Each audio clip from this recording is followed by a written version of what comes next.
Good morning, everyone. You are very welcome to the Future Proofing Initiatives to Combat the Labour Shortage with Duncan O'Rourke and the Importance of Pride or Brand Pride within the hospitality and tourism industry with Bill Walshe. The panel will be delighted to receive any questions you may have. Please use the Q&A feature located at the bottom of your PC or laptop screen. If you're using an iPad, you will find this feature located at the top of your screen. Without further ado, I will now hand you over to Brian Bowler, President of the Irish Hospitality Institute. Thank you. Díomh agus fáilte is mór an ordum a bheithos for chóran of the Lá Speisialtasa, the Institute Fáilteachas na HÉireann. Members, patrons, business partners, and industry colleagues, I thank you for joining us today. It is my honor and privilege as the 29th President of the IHI to welcome you to this, our second IHI Hospitality and Tourism Professionals Day. To our American colleagues joining us, a very happy Thanksgiving. When we launched IHI HTP Day in 2020, our reasons were twofold. We believed it was hugely important that in a time of uncertainty, we kept our industry professionals connected. It was also imperative to us that as the professional body for the industry, we recognized our colleagues and their commitment and dedication to our industry. Today, as we launch IHI HTP Day 2021, we will be sharing a series of videos entitled It's Our Passion, It's Our Pride, It's Our Profession, featuring some of our industry's most valuable assets, our people. We ask that if you are not already following us on social media, to please do so and like and share in order to promote the diverse careers within our industry. Today's events are supported by Walshe Ireland and the Broadline Group, and your commitment to IHI HTP Day is hugely appreciated. The ongoing work we undertake at IHI on behalf of our industry professionals would not be possible without the continued financial support of our patrons and business partners, and for that we're very grateful. I would also like to thank our colleagues in academia, the RAI, IHF, AVEA, ITIC, ATGI, and LVA, for their support in sharing today's events across their member networks. Again, it's a great show and sense of collaboration and partnership that exists within our industry. As hospitality and tourism professionals, the innate need to connect and share information is part of our DNA. Throughout the past 20 months, our priority at IHI has been to engage, support, and create connections and platforms for our members and industry colleagues. We have done this by delivering some 27 webinars with over 40 guest speakers and over 3,000 attendees. Coffee and Conversations continues to provide members with an opportunity for peer-to-peer networking and support during a time of so many unknowns. To support upskilling and retention, we partnered with Restaurant and Hospitality SkillNet and our academic partners to provide training for over 200 colleagues in industry. As we continue to battle the waves of this pandemic, the stop-start nature of the restrictions and uncertainty for the sector continues to have a devastating impact on our managers and our teams. It has made the attraction and retention of talent very challenging in what is a competitive employment market. The migration of staff away from hospitality and tourism will continue to be a critical issue for the sector. In the past 6 months, we have all worked extremely hard to attract new talent to our industry. A significant amount of time and resources have gone into the training and development of these new team members, now only to find ourselves yet again in a time of great uncertainty due to the most recent developments and restrictions. The impact of these changes is now causing many of these new team members to start reassessing their jobs and looking to other industries for greater job security. We have been hearing from our members that there has been a significant drop-off in job applications over the last couple of weeks, which we believe is in anticipation of further restrictions being imposed if the current COVID situation does not improve. All of which further underlines the uncertainty of the long-term viability of a career in hospitality and tourism.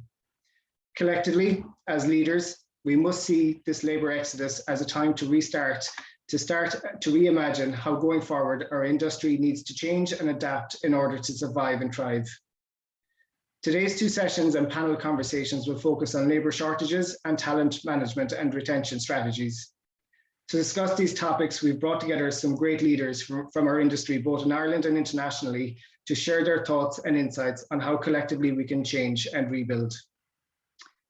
I'm delighted to welcome our first speaker of the morning, Jenny de Saules, Director of Sector Development at FIHI Ireland, who will share with us opportunities to drive positive change. Jenny, over to you. Thank you, Brian. And it's an absolute pleasure to be here. Delighted to have the opportunity to speak to you all today on, what is, as Brian said, quite a difficult and I suppose challenging time. I suppose just looking at my own presentation here, what I was looking, I'm taking a very positive and an optimistic view of really those opportunities for us to drive that positive change that Brian was talking about. So, I mean, there is no doubt that 2021 was a tougher year than was expected. But if we look at it positively, it was a better year than 2020. And we've just completed a barometer with over 1,000 businesses. And the good news is that while business was down, on average about 33% versus 2019 in 2021, businesses are very positive about the future, believe that 22 will be better, and that they are moving from survival and into recovery, all recognizing that there will be challenges. And as Brian highlighted there, labour has been a real challenge. But, again, let's look positively. We've seen a lot of new faces into the industry. About a third of the staff employed during the summer of 2021 were new to tourism. And while that has been very difficult for you and your teams to onboard them and to upskill them, what it has done is brought fresh labour into the market. And our real opportunity now is to ensure that we keep these entrants, that we keep them passionate and we keep them motivated, and we secure them for the long-term labour supply. I suppose the other positive note is that, in 2022, we are building back better. So, at a business level, you have done fantastic things in terms of improving your digital offering and the capability at a business level. You've also, developed a lot of quality outdoor offerings at both a business and at a destination level, which will help us to extend the season. And there's been significant investment at a destination level with new products. So, when the international market comes back and also for the domestic market, there is new news there. And, international markets and access is opening up, not as quick as we would have liked, I'm sure. But, on a positive note, they are talking about 60% of access. And, when we're talking to the international buyers, they are talking about sort of 60% of 2019 volumes in 22. But there is no doubt there are real challenges, and that is around labour supply and skills development. And I suppose, the competitive market has been driving positive change. So, Brian alluded to this. You and your businesses have been doing some fantastic work in terms of this improved recruitment with motivating job specifications that are really starting to highlight the tourism industry in a different way and motivating it for those that are outside the industry in particular. There's also been this real increased flexibility, a new approach to working hours and shift patterns with flexibility for shorter working weeks for the likes of retirees, for different hours for parents who need to do drop-offs and pick-up, and really more planned work schedules, which are helping those who have childcare needs to be able to plan. And also in terms of the people management, there's been great work, as Brian said, in terms of development and training. There's been new flexible education and professional development opportunities driven, by the IHI, that the management programs that have been done. But Avia have also done a FIHI program with DUI. And as well as that, there's been a lot of on-the-job training.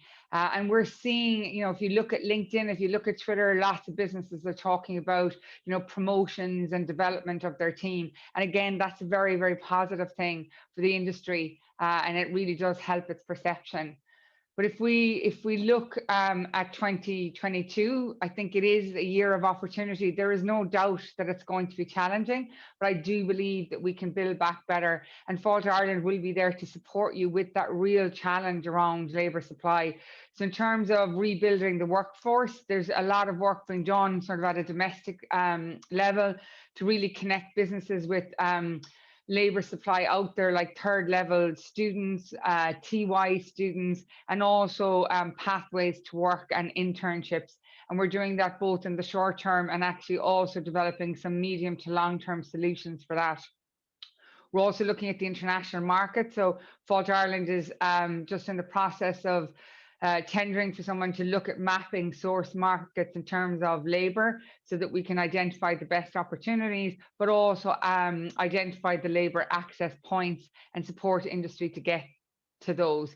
And we'll also be continuing to work with the industry on employment permits. The other key piece is building the skills around recruitment and retention. We did a significant campaign this year in terms of Be the Pulse. We had a recruitment toolkit there. Businesses have used that and continue to use that, and we've got very positive feedback on how that is working. We've also flipped our tourismcareers.ie site to be a live site in terms of job opportunities, but more than that, showcasing sort of exciting and new opportunities and showcasing best-in-class businesses. So I would encourage businesses out there, if you're not using tourismcareers.ie, to look at it and to contact us on how to do that. In 2022, we'll also be doing quite a bit of work around retention. So that 1 in 3 that are new to the business, we need new to the sector, we need to ensure we keep them in your business. So we'll be working with you on retention policies and how to really keep your team passionate about their job and keep them motivated.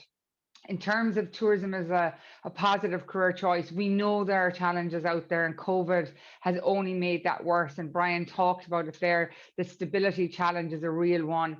We have just completed robust research, and we have spoken to over 500 businesses, but more importantly, we've spoken to 5,000 employees who are working in the industry. And these are employees that are new to the industry, but actually most of them have been in the industry for years. And we've got their views of what works for them and what doesn't work for them. And we're going to be sharing that with you. And we've also developed some new and exciting initiatives to support you to reposition tourism, but also to really keep your employees within your business motivated and excited. And we will be continuing to work with you on building capability. From Fáilte Ireland perspective, we have recognised learning as opposed to accredited learning, and we'll be doing that at every level of the business. So helping you to upskill your teams on the job, but also providing them with self-directed online learning and CPD opportunities. And we'll also be working at the level of the business, helping you to drive performance.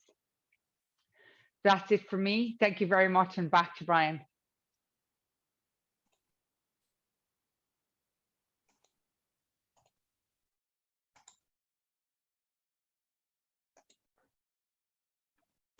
Thanks very much, Jenny, for that. Really interesting stuff from you there. Like, it's great to have your support in rebuilding the workforce. I have to say, as we go from survival to recovery, as you said, I'm really looking forward to seeing the report on the 5,000 employees that have been surveyed, because that will only benefit the industry in the long run. So thank you for that, Jenny. So now I'm honoured to welcome our second guest speaker this morning, Duncan O'Rourke, CEO Northern Europe for Accor. With more than 30 years experience within the industry, Duncan has held several executive positions in Europe, the US and the Middle East. From 2004, he served as general manager for Kempinski in various destinations before being promoted to the position of regional director, overseeing the operations of the properties in the Middle East. In 2008, he was appointed chief operating officer of Kempinski Hotels and became part of the management board at the same time. Joining Accor in 2016 as CEO Europe for the luxury and premium segment before taking over his most recent role as CEO Central Europe. In his capacity, he has been responsible for more than 470 hotels and 13 brands within Germany, Austria, and Switzerland. Duncan became a member of the group's executive committee upon his appointment to CEO Northern Europe in October 2020. Duncan, you're very welcome, and our sincere thanks for joining us today for the IHI Hospitality Tourism Professionals Day. Firstly, I'd like to take this opportunity to congratulate you and Accor on the recent opening of Carton House, a Fairmont managed property. Of course, Carton House is very close to my own heart, having worked there for nearly 4 years, and was very fortunate to live on the 1,100-acre estate along with my family. So we have very many happy memories of our time there. And of course, we have to mention your general manager there in Carton House, Martin Mangan, who is a past president of the Irish Hospitality Institute. Brian, thank you. What a lovely what a lovely introduction. And concerning Carlton House, you've given us something which is fabulous to take as a Fairmont brand and move forward. So you can be as well immensely proud of what you've achieved and what it is. And we're very proud to have a first time a proper luxury property in Ireland. It's the first, but I can promise all of you there, it is not the last that we do there. Thank you for the introduction as well. Just a little bit on where we stand going forward. About our core, and I hope you can just see your slide, Brian. I'll just check if you can see the slide. Yeah, it's all good. Yes, Duncan. Lovely. Okay, super. A little bit about our core. I think here it's just to put a little bit in perspective there. 260,000 artists, which we call employees there. Over 5,000 hotels, 762,000 rooms. You can see that on the slide. And where we split that a little bit is important. So we have 5% in North and Central America, 23% of the portfolio in Southern Europe, 21 where I'm responsible for, and then you can see the rest. Interesting, our core is the #1 in terms of volume. Our core would be the #1 in terms of volume in every continent except North America. South America, we are the largest. In North America, logically, due to the Intercons, the Marriotts and the Hiltons, etc., we are not #1. And in China, we are not #1. But everywhere else, we #1, and we would like to maintain that position. But why are we here and what are the challenges? We also, as mentioned before, come through a very challenging situation with the pandemic, with COVID. And it's a sort of a paradox, because I was very excited to come out, or slowly come out of this pandemic, only to now face the challenge of finding staff, employees to work. And it's a huge crisis, not pertain to our core, but pertain to all of us. And so I think that's why it's very, very important and much appreciated that you guys are taking the initiative here to discuss this and bring this into fruition. We did a little survey, so a survey of 200 senior executives across the hospitality industry found 1 in 6, and that was done by the media in the UK. 1 in 6 jobs lie vacant. That's huge. 76% of respondents said they had been offered better pay. And we see that very much in our industry. So a lot of people who left when we put them on furlough or government subsidies seeked employment elsewhere and have been got better pay. So that's a challenge for us there. 96% of business leaders are seeing staff shortages, and 75% had stepped up levels of communication to do that, which meant that 18% today, and that's a big number there, of leavers service said they felt confident about their recruitment retention of the next 12 months, and that's a fall from 67%. So big challenges, specifically, and I think that's important, not just Northern Europe, Accor, specifically in the UK. The number of people in the talent pool living in the UK have fallen, obviously, because of the COVID, and then an estimated 1.3 million foreign-born people have left the country in the UK between 2019-20, and we see that tremendously as well. And so in London, in the UK, where our properties are, it's a double impact. You know, you have this Brexit, immigration, plus the COVID situation. And then, please excuse me, and then looking at the areas concerned within the hospitality, I put a couple of things up there for you. The impact on business obviously varies by geography, but the key critical areas of talent shortage remain the same, and it's not just one area; it's across the globe. And you can see that 80% is linked to employee shortages, and we see that mainly. I'm not sure how everybody's, but we see that mainly in housekeeping, in laundry housekeeping. Other key reasons are maintenance as well, front office and food and beverage, and we add the E for entertainment, but food and beverage as well is challenging. And then general managers, and I think that's important as well to mention, general managers vacancies due to the natural retirements leaving industry, and so that domino effect has been absolutely immense there. The labor shortages, when you look at the contributing factors and you have to sort of say, well, okay, why and what can we do, which are causing these labor shortages and which we are facing. And we need to really now be proactively manage and follow up these things. So the big things are the attractiveness of the industry. It's not as attractive as it used to be. And all of us who work in the industry love this industry and understand it. And it is a fantastic industry, but we need to better communicate the attractive of the industry, the salaries, and I'll come to that as well, how much we pay, the work-life balance, the education, the closed borders, and the competition with other industries are all really today affecting very much our industry.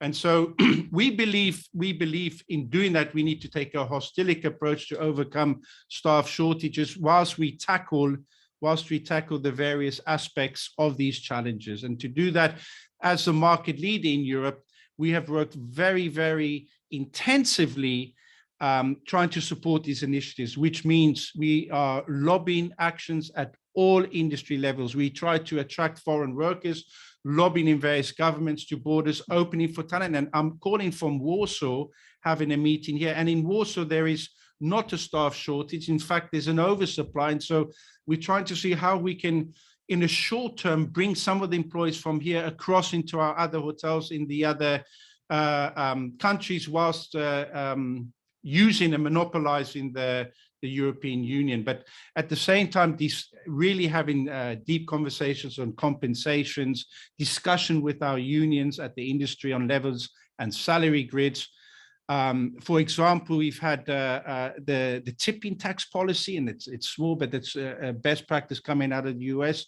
And we've lobbied there as well. And France will allow credit card tipping free of tax as of 2022. And we've pushed for that there to try and generate more incomes in different streams there.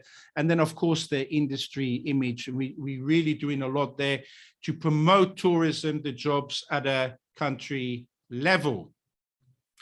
And so here you see our internal initiatives or the management of talent retention in Accor, and there are a variety of initiatives that we have taken globally throughout this pandemic there. We've stayed very true to our culture and values throughout this crisis, and that's very, very important. And we created, what we did there, we used local decision-making, great flexibility, and we created also as well the All Hearters Fund supporting Hearters. And again, I said the Hearters are what we call our employees in financial distress caused by the pandemic.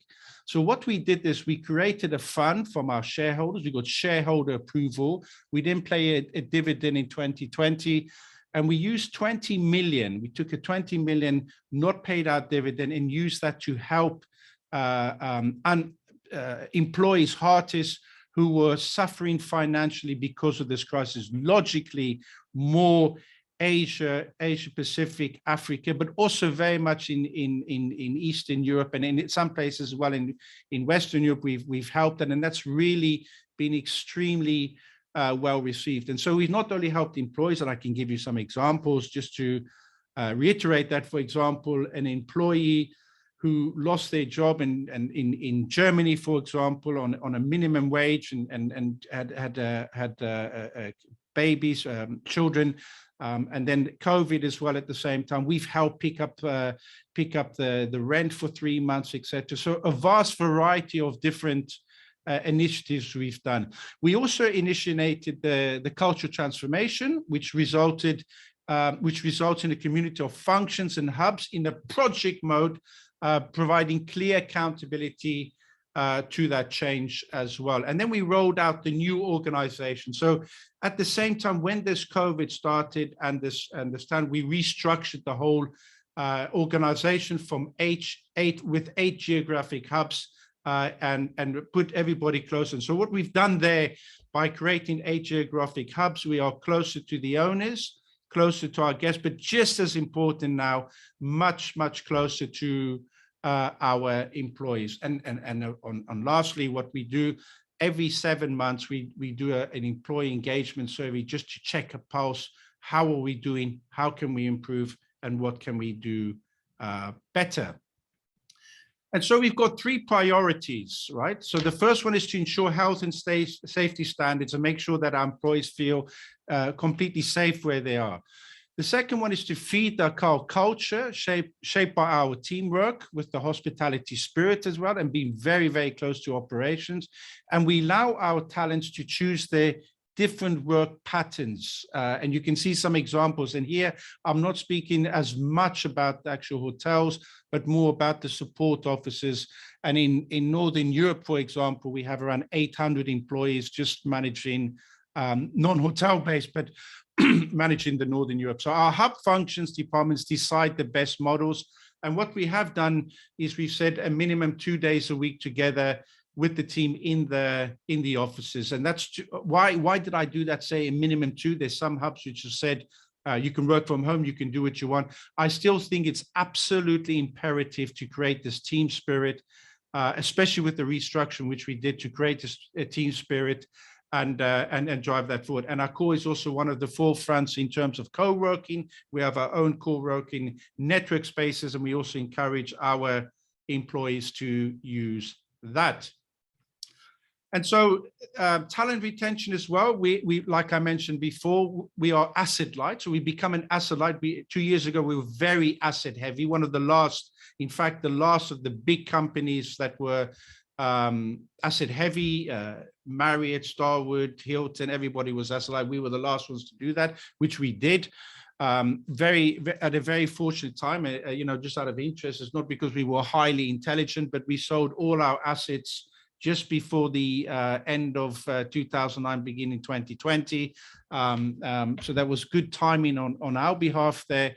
But we have gone into an asset-light strategy. And so what does that mean? We are no longer the employee of the hotel talents as well. And so that is a repercussion. We need to really be very close to the owners now, support them, reviewing wages and making sure that they don't lose talent. So when we were asset heavy, we had all the employees, we become asset light. We have to work a lot more with the owners in terms of advising, supporting, dedicating their reviews.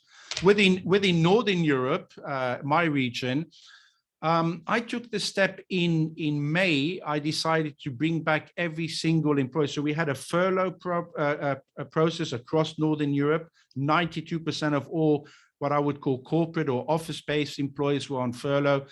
In May, I brought everybody back, and that was a little bit of a risk in doing that because the tide had not turned as of such, but that proved to be very, very profitable because it took a while for people to get back in the system. And when business did come back in terms of SMDL, so the sales, marketing, distribution, and loyalty program, these people were ahead of the game, and we've seen the benefits and reaped the benefits in terms of operational performance. We also rolled out, or currently rolling out, employee referral program where we recommend a friend and we reward that as well.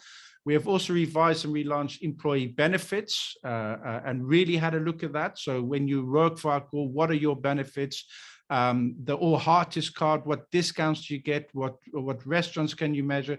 Really being tailor-made, and as we've communicated in the media, the loyalty program for Accor is an augmented one. So you don't just have to go into a hotel room. You can go outside to restaurants. You can go to sporting events. You can even watch Paris Saint-Germain lose against Manchester City yesterday. With all of that, you can reap those benefits as well there. But it's important as well that our employees get the same benefits. We have launched Shape Your Future. And obviously, then we have our experts in the Accor Academy, and training is absolutely imperative. Keep going with training, motivating, driving, cross exposure to new things. That is absolutely important, that you really don't cut costs on training, or we haven't cut costs on training, and really push the academies to do that. And in the UK as well, we did the co-partnering with markets experts in training, apprenticeships, etc., with the industry there. In terms of acquisitions, in terms of acquisition talent, we have increased our visibility across all social channels. So 1,487 job adverts already been posted. These job adverts, also these positions that have opened, have generated 120 to 130, I don't quite remember, 1,000 views and resulted in around 26,000 applicants. And so that's we happy with that. So there are people who want to come back, who want to come in, but we have to wake up a little bit to how we treat, how we behave, and what we offer there. We have also developed toolkits for hotels with the employee value proposition, and that's very important there, to set up tailor-made per the local recruitment market policies, and not just cookie cutter that across Northern Europe. We have formed local task forces to ensure we minimize situations where we are unable to take business. And I just want to mention that again. So we have set up a task force to minimize the situation. Why do I highlight that twice? There have been situations, and I said that paradox of business coming back, pandemics lifted, the shortages, the lockdowns lifted, and then suddenly you start to breathe, or I started to breathe, and okay, things were maybe not that bad. And then I started to get phone calls, well, we locking off 20% of the inventory because we don't have the staff and all that. And it's just relentless and all of that. And so we need to, this paradox of going thing and then coming back. And so we've really had to create these task forces where we can minimize and move staff around as best we can, managing the situation here. We are hosting recruitment levels consistently all the time, trying to attract talent in all hotels, and we cooperate with major external job portals, and that's also a huge benefit as well. What I also did was I wanted to change the narrative on Heart of Hospitality. And what was that? I wanted to get a campaign, or a bespoke campaign, a website, to host talent and stories and show how wonderful this industry is, because we have a challenge in attracting new people, new students to come in this industry. And so what I wanted to do was get some lovely stories of people who are in this industry and how they talk positively about it. And I did not want to do this only via Accor employees or correlated. So I went outside, very much outside as well. And some of the guests are MS Puri, who's working consulting with the Dorchester Collection, Philip Boyen, who is the head of Forbes Travel, Anti-Dumer, etc. And based on this, and this gives me a wonderful opportunity here, whoever's listening here onto this call here, we would love to do that as well. Please send an email or a chat here and offer yourself. The more people that I can get talking positively about this and then sharing this, and it's not an Accor thing, it's an industry initiative here, the better it is. So new Instagram account, social media, LinkedIn, external, internal communications and content that drives forward. And you can see the results on the slide. There 25 posts, 13 stories, feed impressions, LinkedIn's and YouTube. So again, all of you talented people here on this call, we're all sharing the same issues. Please, we would be honored if you would agree to join in a podcast and talk about this industry and help us attract, for all of us, new talent coming in. Focusing on the next generation, strengthening the visibility as well, and partnership with schools. That's very much a very big tradition in our industry there. And so we have to have a very strong presence in school fairs, physically wherever we can as possible, really drive the apprenticeship programs and relaunch that, which was dropped a little bit. Make sure that we do project research, strong partnerships with the key strategic schools, pick that up again. Partnership with House of Hospitality in Holland, example, and an initiative of a company there, and a little bit of a story here as well.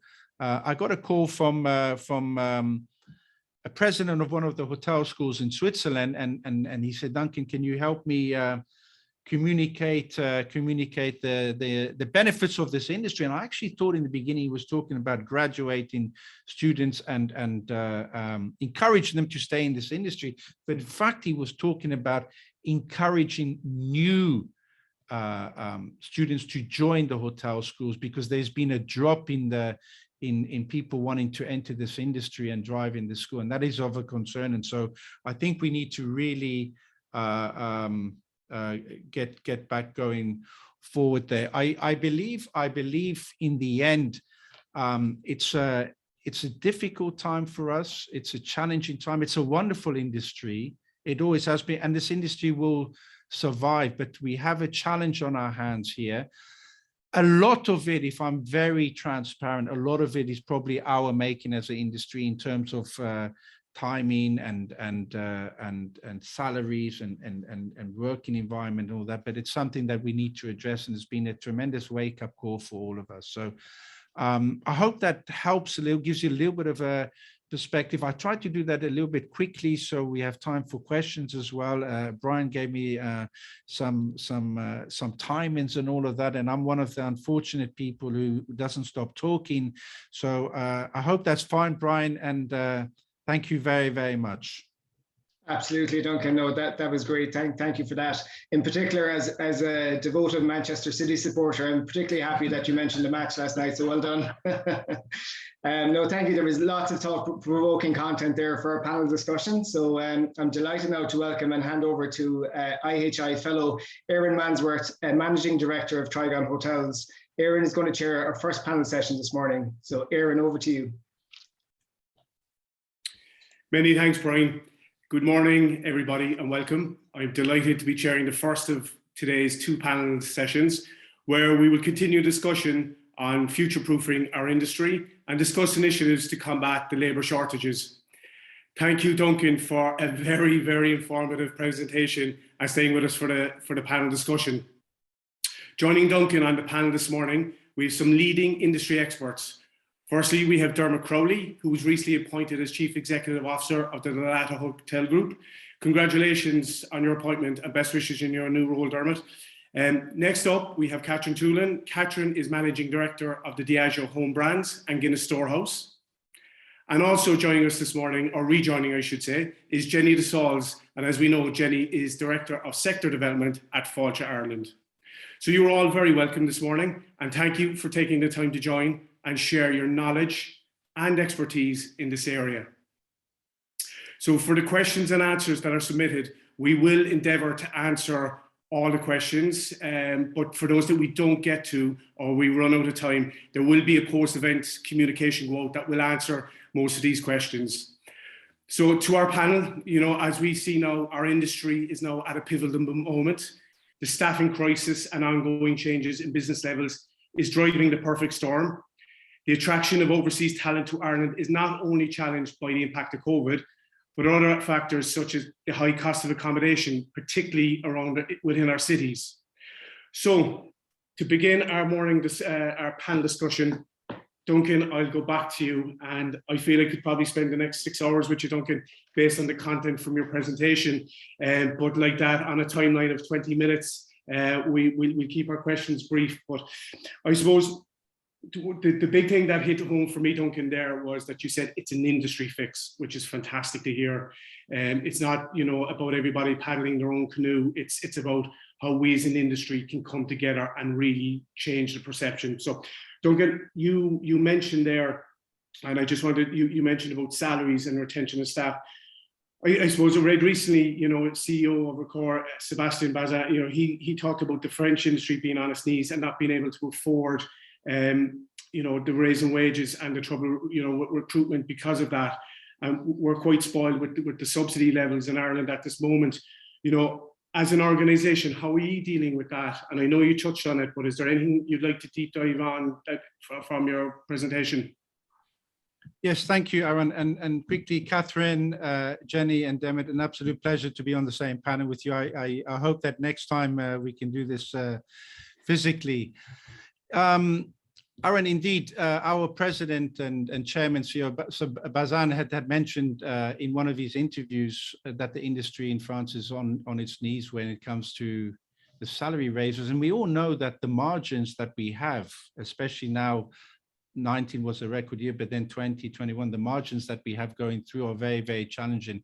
So in my opinion, you know, to increase salaries is just one side of the coin here. You know, it has to be holistic, and we have to be able to attract talent and retain talent. And so when you say increase salaries, it's not only about bringing new people in, but it's also maintaining and making sure that we retain that talent going forward. And the numbers are challenging. And on top of that, it's on top of that where you talk about the industry, you know, again, this challenges that we have, pandemic and staff shortage, and now you see energy prices going up as well. So you've got energy prices going up, which are a huge factor in costs, and then the salaries and the employment costs going up.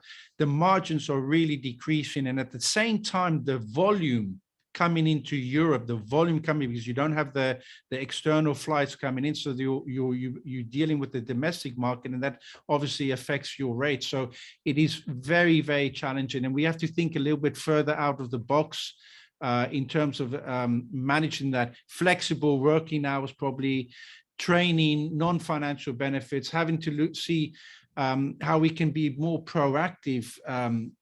Every position does not obviously attract to all the graduates, but there are huge opportunities here for us to do that. So labor shortages, new salaries, energy costs, it's highly complex and something we need to do. And I think stuff like lobbying, that you can tip, that you can do this, and then obviously being able to drive the rate going forward would be the way. But it is very, very challenging. And I think this perfect storm of high energy costs, salaries, retention going up is not, I know it's not easy. Perfect. Thanks, Duncan. And I suppose just tied in with that, and I'll stay with you for the next question, Duncan, is okay. And your Heart of Hospitality, you know, that initiative, because I suppose one of the challenges that we've always faced with our industry, and it's unfair because I think we all love our industry, it's an amazing industry, but the perception sometimes of low pay, unsocial working hours, you know, sometimes dominates the narrative and creates that negative effect for people wanting to join our industry. How can we change this perception? I know you've touched on a number of those items there, but what are the key ones that you would highlight that we as an industry should focus on to begin with? Yeah, I think we need to change the communication and narrative of this, which is one of the reasons why we launched the Heart of Hospitality. First of all, I'm under no illusions that we're going to change this overnight. We need to work on better reputation in the long run from all the sides, you know, and again, as an industry, we need to do this in a different way. And I'll give you a very quick example. I spoke to a receptionist who joined the FIHI Zeitung in Hamburg, and I said, well, why did you stay and join? And she said, well, I used to work, I'm not going to mention the name of the other, but this is the first time that a company has given me a 1 month schedule. So I know for the month when I'm off, what is my schedule, and not every day or finding out 2 days later when I can plan, I can go to the gym, I can do this, I can do that. And I think these sort of things which we did not do, or we will be a little bit of haphazard in, we need to really pick up. And at the same time as well,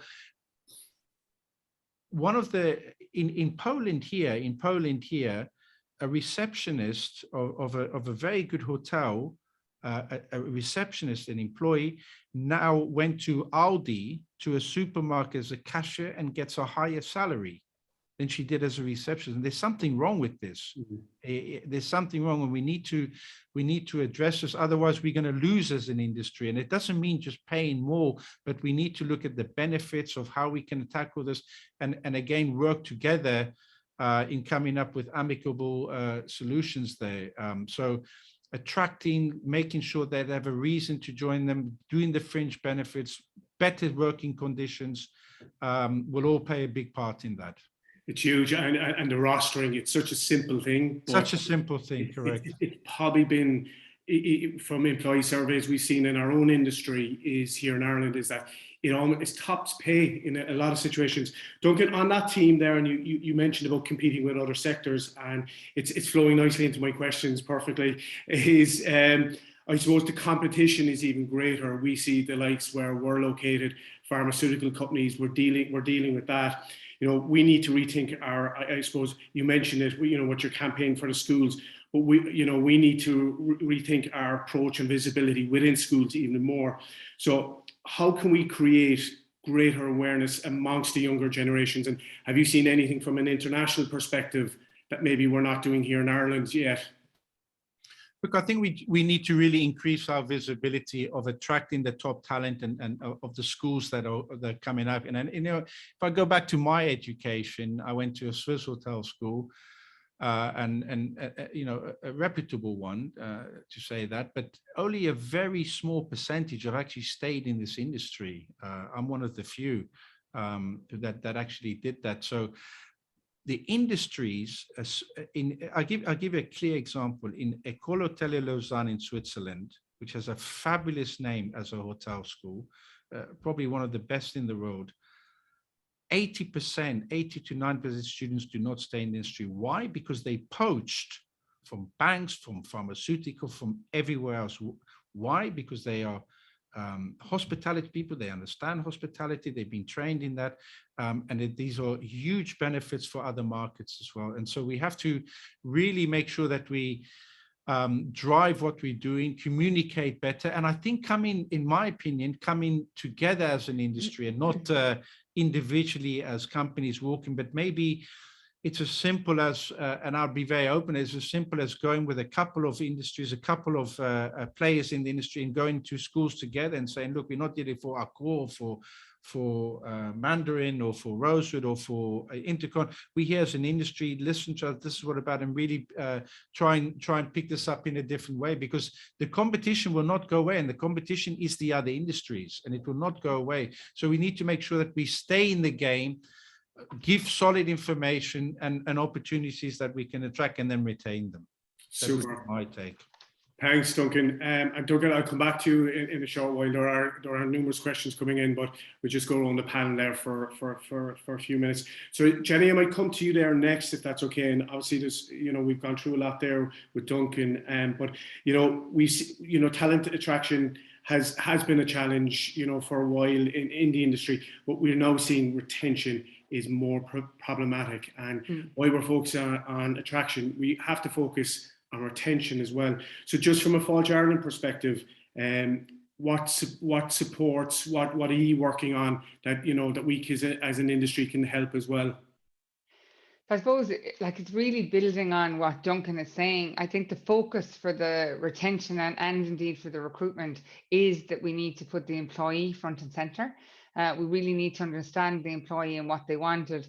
And, you know, we just talked about their roster, which just seems so simple, but actually in the recent research that we've done, it is a huge stress point, and people are leaving the industry because they don't know what's happening. And that might mean that might be simple, but actually, if you think about it, if you're a parent and you're trying to support the, you know, the management of childcare or the running of the family, then you actually need to know what's going on in your life and be able to schedule it. So I think, you know, one of the things that we're doing in Fáilte around that recruitment is that employee survey that we've done with that 5,000. We're currently analysing it, and really it's about bringing a couple of initiatives like that. So what we're going to be identifying is the simple things that businesses can do. So, you know, there's no doubt that salary plays a role in this, but actually, as Duncan has alluded, it is the wider package. We're all people, and other things really impact us. And sometimes simple things, you know, like the gym membership or the different, you know, benefits that you can have can make a big difference. So I think the key message really in terms of this retention is putting our employee first. You know, like you know, Duncan talked about, we're going to look at how we can help you really hear the voice of the employee, because while a lot of businesses do employee services surveys, a lot don't. So we're going to really help businesses, I suppose, understand what their employees are thinking, and then provide a framework for them to help really develop that. I think the other key piece in terms of retention, and particularly for Ireland, retention is really fundamental to people management skills. And a lot of our smaller SME businesses don't have HR teams and don't have maybe the skill sets around this. So we're going to do quite a bit of work in terms of helping upskill businesses in terms of how to people manage, particularly around retention, the simple things that they can do and the simple things that they could put in place, and some toolkits. And you know, it's even as simple as induction programs, you know, or work experience. Like if you think about TY students, how many businesses out there have had a TY student in for a week, and what did they do? Shoved them in the kitchen washing pots. well, that TY student is going to go away going, I am never going to work in tourism because I don't want to do that. So we're going to create this kind of, you know, best practice induction where we can actually take that opportunity to not put them off, but rather actually excite them about the industry and show them the things. So I think, you know, from a retention point of view, businesses need to think about from the very moment they meet any piece of talent, that's when you have to start thinking about retaining them. And so each step along the way. So FIHI will just help put a framework in place to help businesses do that on top skill businesses.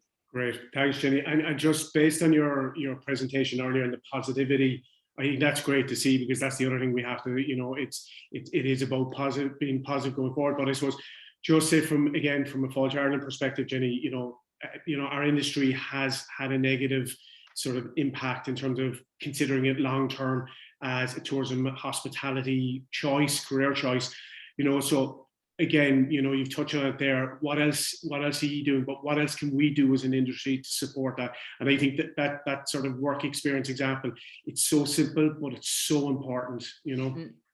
And look, I don't want to just repeat what Duncan said, but I violently agree with everything that he did say in terms of the reputation. So we do need to change the narrative, but as well as the narrative, we do actually need to change the behavior.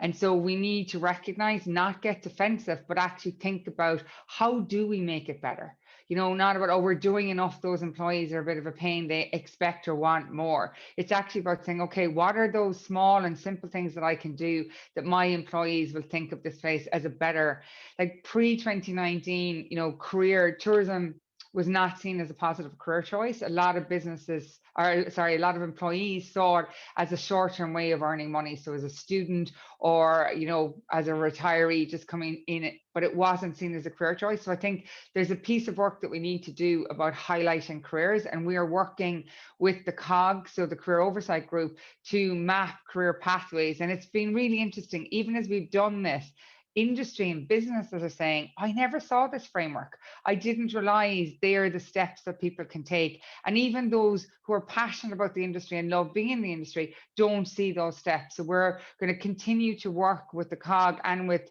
businesses to map those career pathways and to communicate those career pathways. But I think the other thing we're going to do is just, you know, those things that Duncan talked about, is really thinking about what are those negative perceptions, and let's look at them, warts and all, and let's identify which ones we can address and what are the things that we can do to change. And again, it's really important for us to understand this, that the perception will only change if the perception of the employee change. It doesn't matter what the business thinks.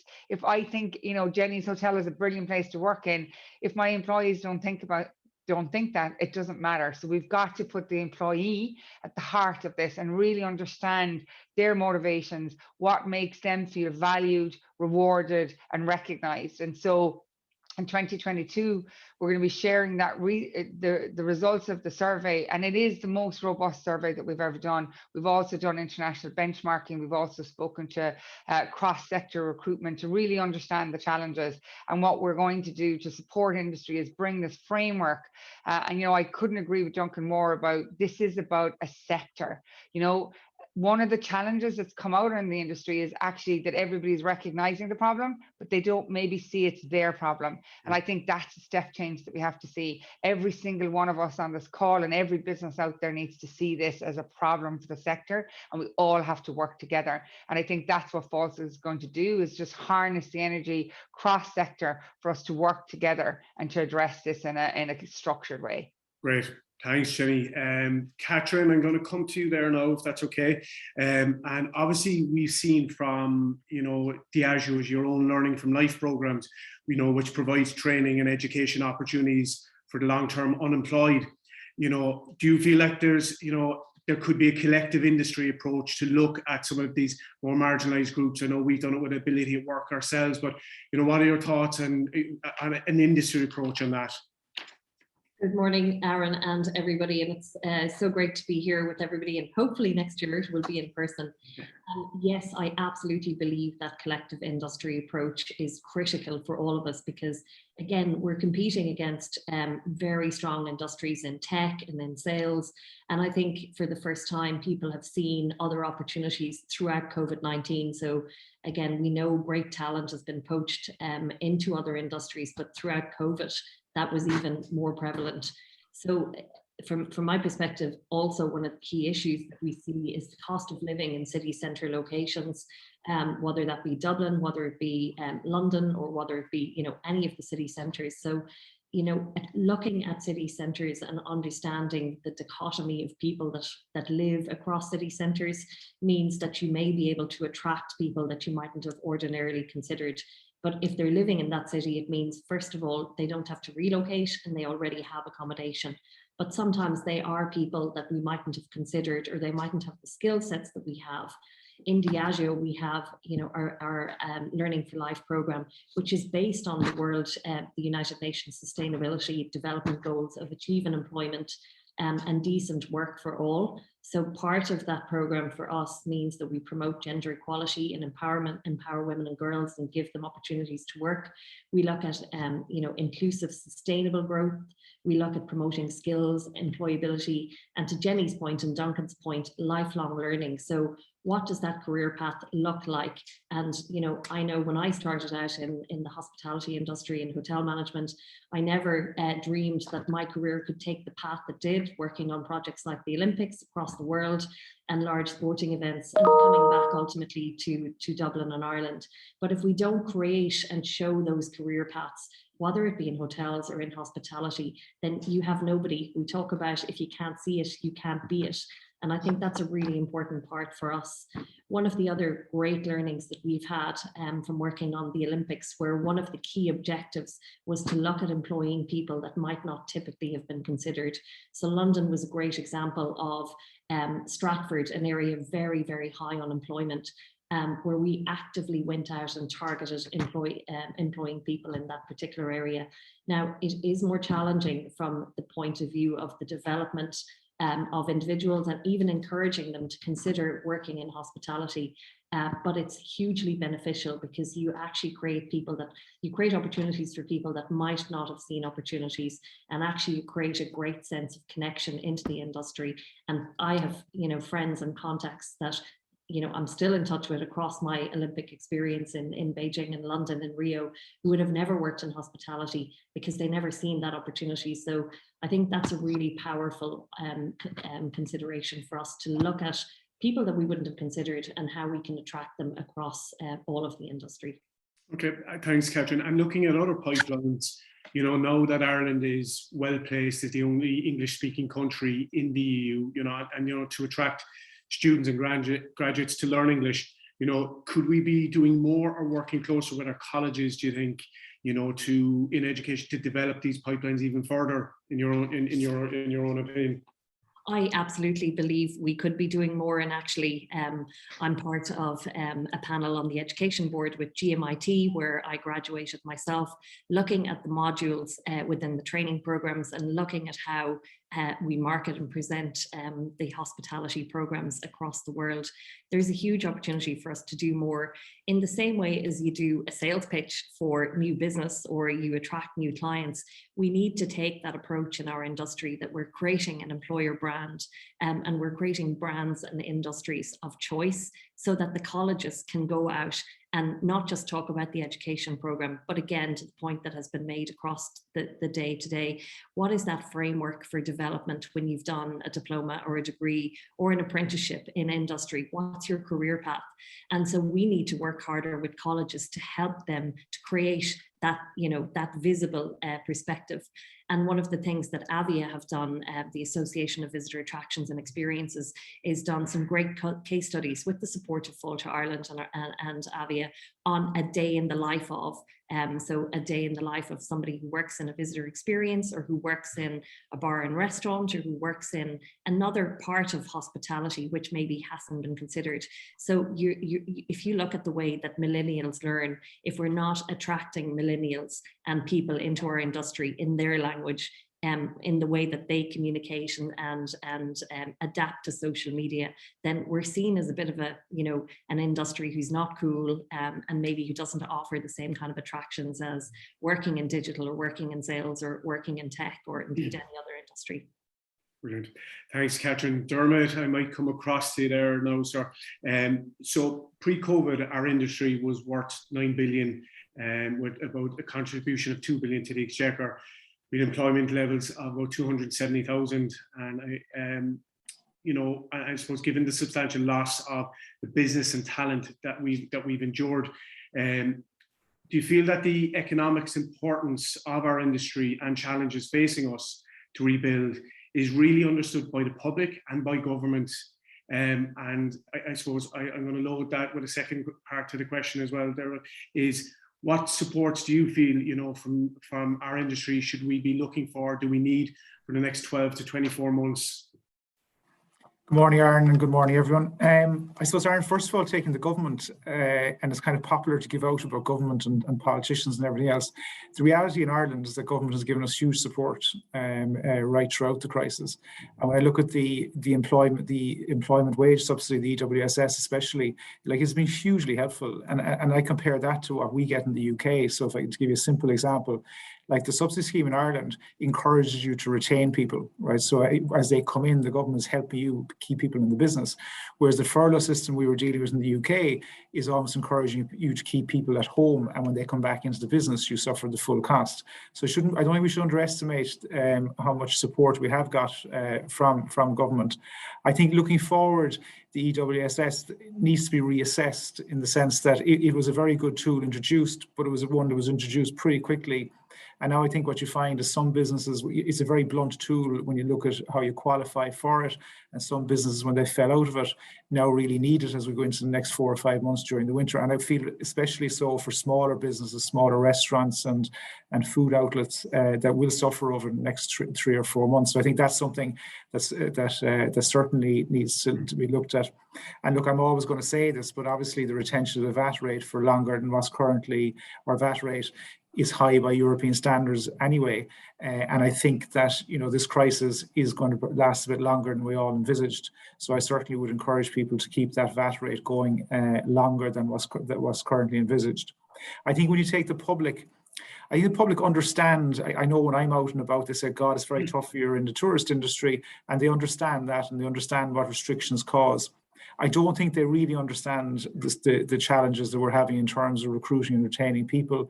They, you know, people say, oh yeah, that must be difficult, but and there isn't a huge amount of sympathy either. And it's coming back on a lot of what's been covered previously for the last half hour or so. I think as an industry, we do need to sell ourselves better, because out in the media, they see the stories of the chef that's working 14 or 15 hours. And I know that still is the exception, but they need to see more positive stories about how people are engaged in the industry. I'm not from the industry originally. Unlike a lot of others, I started off from a finance background and caught the bug of the industry when I was working in the Shelbourne Hotel back in the mid-90s. You can attract people in from other industries as well if you sell the benefits of it. And on that point, Dermot, I think, you know, selling ourselves better, I think it ties in with, I often feel, and I think it's a challenge within the industry sometimes, is that, are we doing enough to showcase the diverse range of opportunities within our industry? And that's always something we don't do well, because obviously we're trying to attract, you know, people that want to develop a career in hospitality, but we also need those people that are looking for short-term, part-time opportunities too. But from your own point of view, do you think we're doing enough? And, you know, say from your own company, how do you go after or track those two particular sectors, you know? Look, we're not doing enough now because the need is even greater. And again, Duncan and Jenny have covered this off already. We can't ever do enough, to be honest with you. When I look at it, I look at two different types of employees, right? In the sense that our industry always needs people who are passing through the industry, right? Okay, so it could be students who want to supplement their income when they're in college or in school. We've got people who want to add additional income to their family income, and they're really, really important. And I think we need to sell flexibility as a positive. And again, repeating what people have said previously, we need to be very flexible with our rosters. And that is something we're looking at in Dalata, and what we're trying to look at as well is to use technology, especially for younger potential recruits, that they can always pick and choose the rosters that they're going to work, right? And we're very early stages in that as well, right? So we have a lot to do as well. I do think, though, one thing that hasn't been covered this morning is that I think we need to treat people correctly, right? And I often say to myself, and I fail on this as well every day, right? I say to myself, when we look at employees in our hotels, you know, is that the way I'd like my son or my daughter to be treated? Is that the way I'd like my brother or sister to be treated, or parents or whatever, right? Okay, because everyone who works in our hotels is a real person and has a full life, right? Okay, so I think sometimes we look, oh, that's just a housekeeper, or that's just someone serving behind the bar. And every industry is guilty of that. You know, hospitality by our nature, right? We are more hospitable.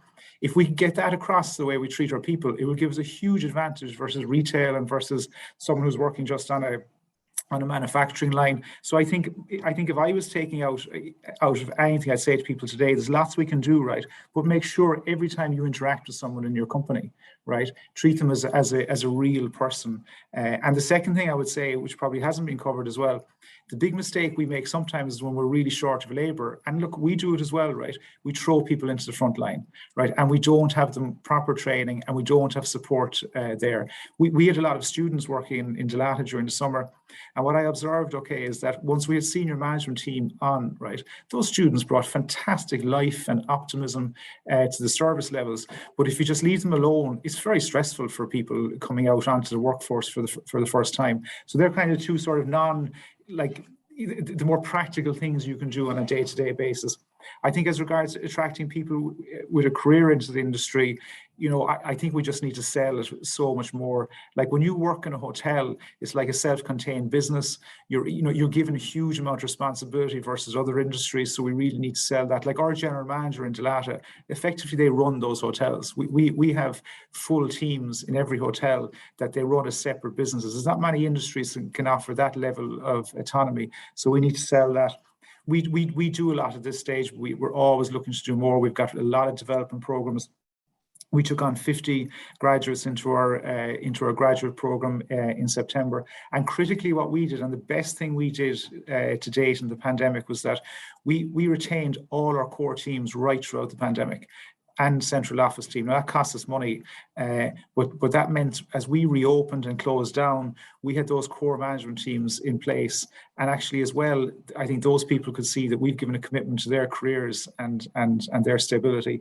So that was really important to us. We do internal promotion, and we have a Dalata Academy similar to what Accor have, where we can really offer people careers within the company. But to be honest with you can never stop doing enough. Like hospitality is all about people. But I'm very encouraged by, you know, what Fáilte Ireland are planning.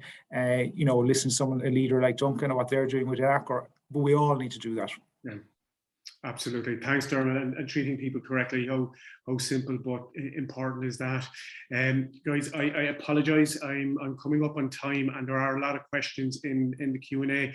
But I think there's another webinar in this, in the content we very much only touched on it. But one thing I'd like to do just before we do finish is that we have a lot of students in the audience today with us who are about to begin, you know, their wonderful, exciting tourism and hospitality. Some will say journey, I call it an adventure. So I'd like, if could everybody on the call, I'm just going to go to each one individually. Can you give them one piece of advice? It needs to be a word or a sentence, if you don't mind, for the people that are beginning on their journey that are with us today. So Duncan, I'll come back to you on this. One word is difficult. This is definitely for the student. It's a wonderful industry. We are listening. It's a wonderful place to make a career. It's super rewarding.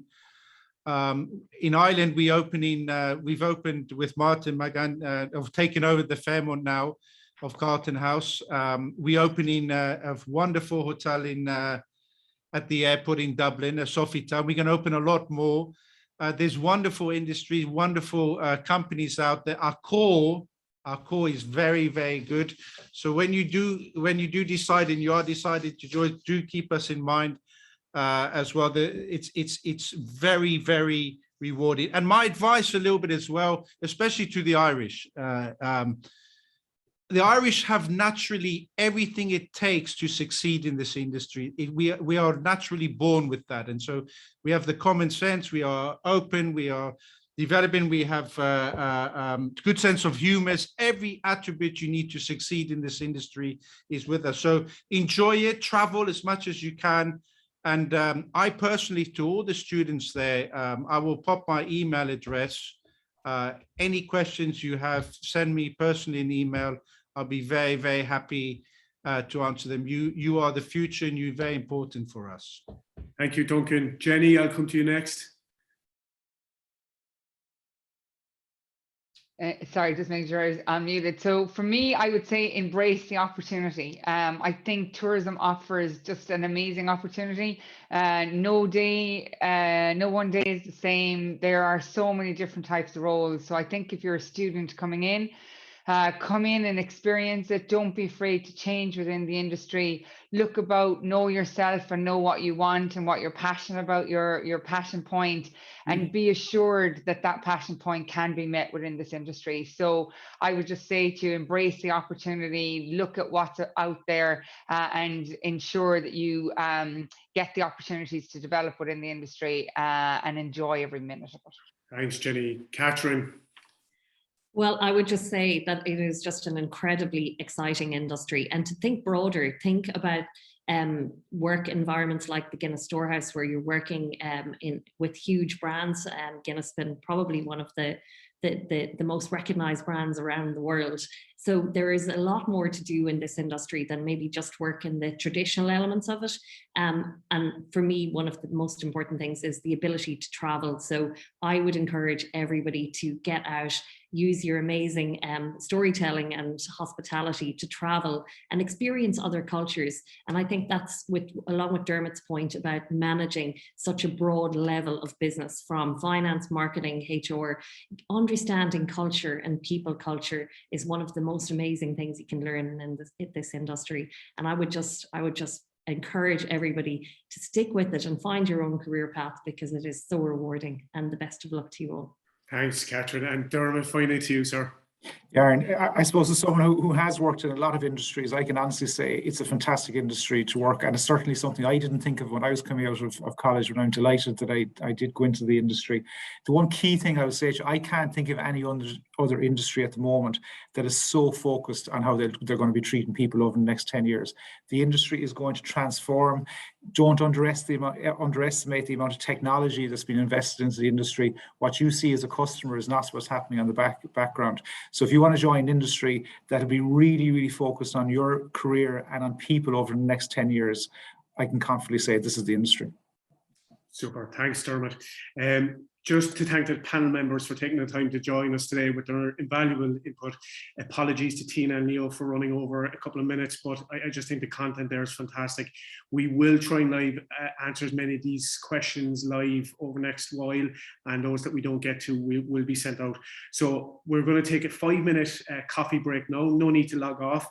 And when we come back, we're going to have guest speaker Bill Walshe, CEO of Viceroy Hotels, who's going to be discussing the importance of brand within the hospitality and tourism industry. Thank you, everyone.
Fáilte ar ais chuig ar míl agus ar cólacathe atá linn den tarna play an léin of. Welcome back to our members and colleagues joining us for our second discussion of the day. Our industry is a people industry, and people are the core of what we do. Developing and retaining vital skills and intellectual capital within hospitality and tourism will be critical to the sustainability of our industry going forward. Our second topic of the day will discuss the importance of brand pride within hospitality and tourism. Joining us from Los Angeles, I'm delighted to welcome Bill Walshe, CEO of Viceroy Hotels, to share his thoughts on the importance of brand pride in the attraction and retention of people. A 20-plus year expert and leader in the luxury hospitality industry, Bill's extensive senior management experience spans the world's leading international hospitality companies, including Jumeirah Group, the Doyle Collection, and Kempinski Hotels and Resorts. With this depth of experience, he brings a truly global perspective to the Viceroy Hotel Group. Since taking the helm at Viceroy, Bill has added 9 new properties across Chicago, Los Cabos, San Francisco, Washington, D.C., and Serbia. He's now on the cusp of opening new Viceroy branded hotels in Portugal and Panama. With the addition of these highly anticipated properties, there will be 17 hotels under management by the group worldwide. Prior to his tenure at Viceroy Hotel Group, Bill served as CEO of the Doyle Collection, leading the brand through its reinvention and elevating it as a modern luxury urban hotel group. Prior to that, he was Chief Marketing Officer for Dubai-based Jumeirah Group, where he fostered tremendous growth internationally and was recognized as a worldwide hospitality leader. Bill's passion lies in creating hospitality brands that deliver a contemporary interpretation of luxury built on the solid fundamentals of good old-fashioned hotel keeping. He's regarded for championing Viceroy's core ideology, which focuses on a purpose-driven approach to hospitality and cultivating a sense of pride amongst colleagues. Without further ado, I will now hand over to Bill. Thank you, Brian, and what an honor it is to be invited to participate in the IHI Hospitality and Tourism Professionals Day 2021. Kudos to you guys for putting on this day, for celebrating the magnificence, the contribution of hospitality and tourism professionals across the spectrum. I'm so proud to be here, not only to be here as a participant in the hospitality industry and to talk to you all from that perspective, but I'm so proud to be here as an Irishman. I'm very, very proud of my roots, and Ireland has given me so much. And on my career journey, the journey that has led me to the ideology that I'm going to talk to you folks about today, I've had the privilege of proximity to some of the most extraordinary figures in Irish hospitality. My first job was given to me by Dermot Dwyer. The legend Dermot Dwyer, former president of the Irish Hotels Federation, and more recently a man whose contribution to the city of Dublin, to the country of Ireland, through his chairmanship of the National Convention Centre cannot be understated. But back in the day, Dermot had a guest house in Limerick where I was growing up. And my first job, taking out the bins, taking out the trash twice a week. 14 years old, on my bike, over to the guest house, wheel the bins out onto the road, go back the following day and take the empty bins back in. So my career has quite literally been from the trash room to the boardroom and pretty much everything else in between. And that resulted in my ideology of pride.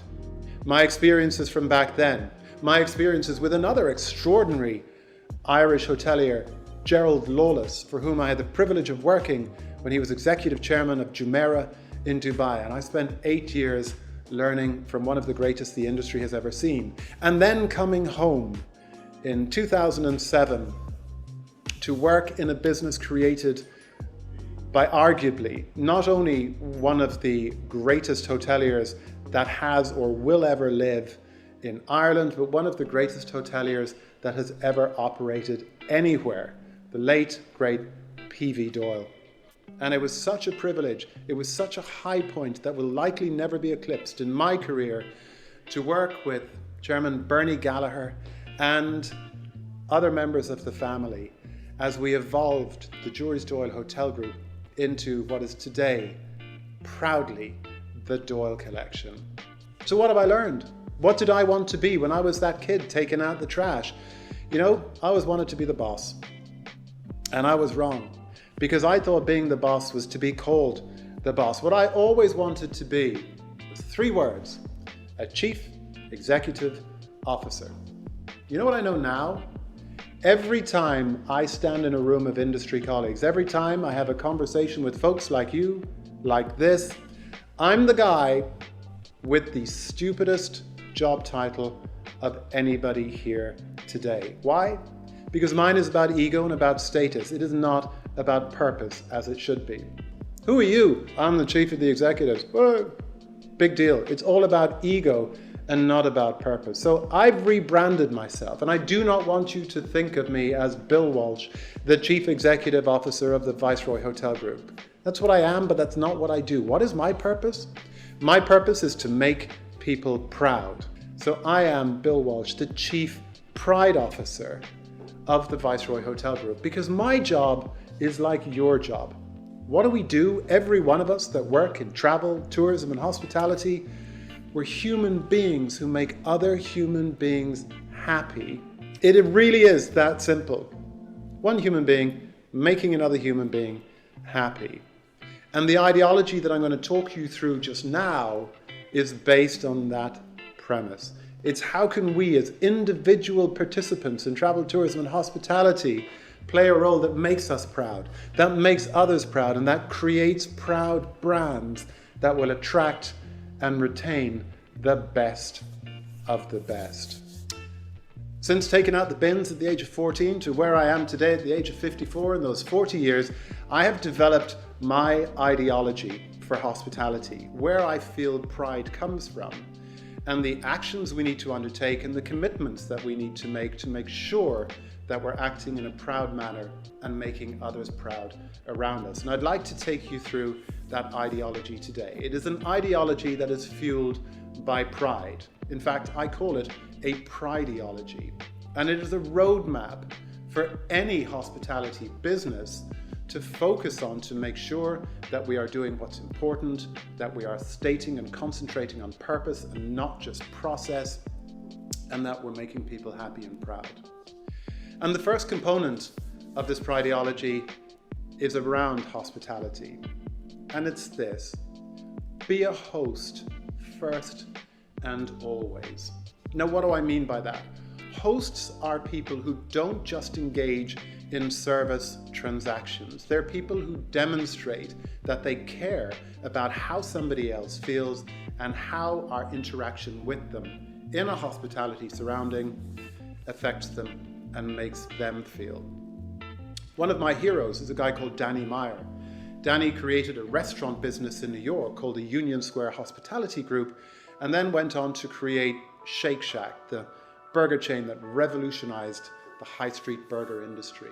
And about 15 years ago, Danny wrote a book called Setting the Table, and it quite frankly changed my hospitality life. I read this book and it articulated for me many of the things that I knew and that I knew I felt, but wasn't putting into words. And there was one quote in particular that Danny said, and it's about the difference between service and hospitality. And all of us in hospitality focus on, we must give great service. Let's be service leaders. It's all about the service. Folks, it's not.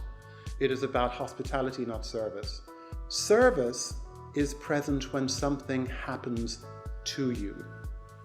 It becomes hospitality when that action happens for you. It's as simple as that. Doing things to people versus doing things for people. And that's the difference between true hospitality and an emotionless transactional experience. So in order to be proud, to have proud people working in our businesses, encourage their inner hospitality, their inner host to come out, to demonstrate that we care, to share feelings, and to let our customers know that we are here for them and not just to do service interactions to them. And then we got to be thoughtful in the detail. We have to make sure that we are putting effort into delivering an extraordinary experience to every one of our customers in a way that is meaningful, that is timely, and that is relevant. The worst thing that we can do is to keep doing things because that's the way we've always done them. that's where things get stale. And that's where we underwhelm as opposed to overwhelm and inspire our customers.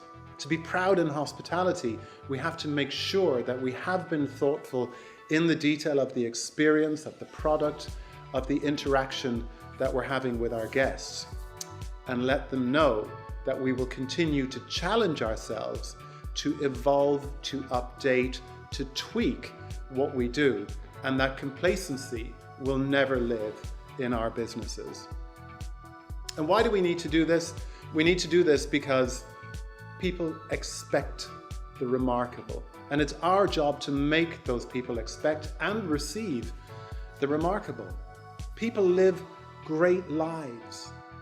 In the hotel business, one of the advantages that we always had was that when people came to stay in a hotel, usually it was nicer than their home. Today, people's lives have caught up. So whatever aspect of travel, tourism and hospitality you're involved in, don't just rely on the attributes of the physical product, of the surroundings, and say, Asha, look, it's beautiful. That's all we need to do. People expect remarkable, and today, remarkable is about demonstrating that we care. It is being a human being, making another human being happy, and making somebody proud.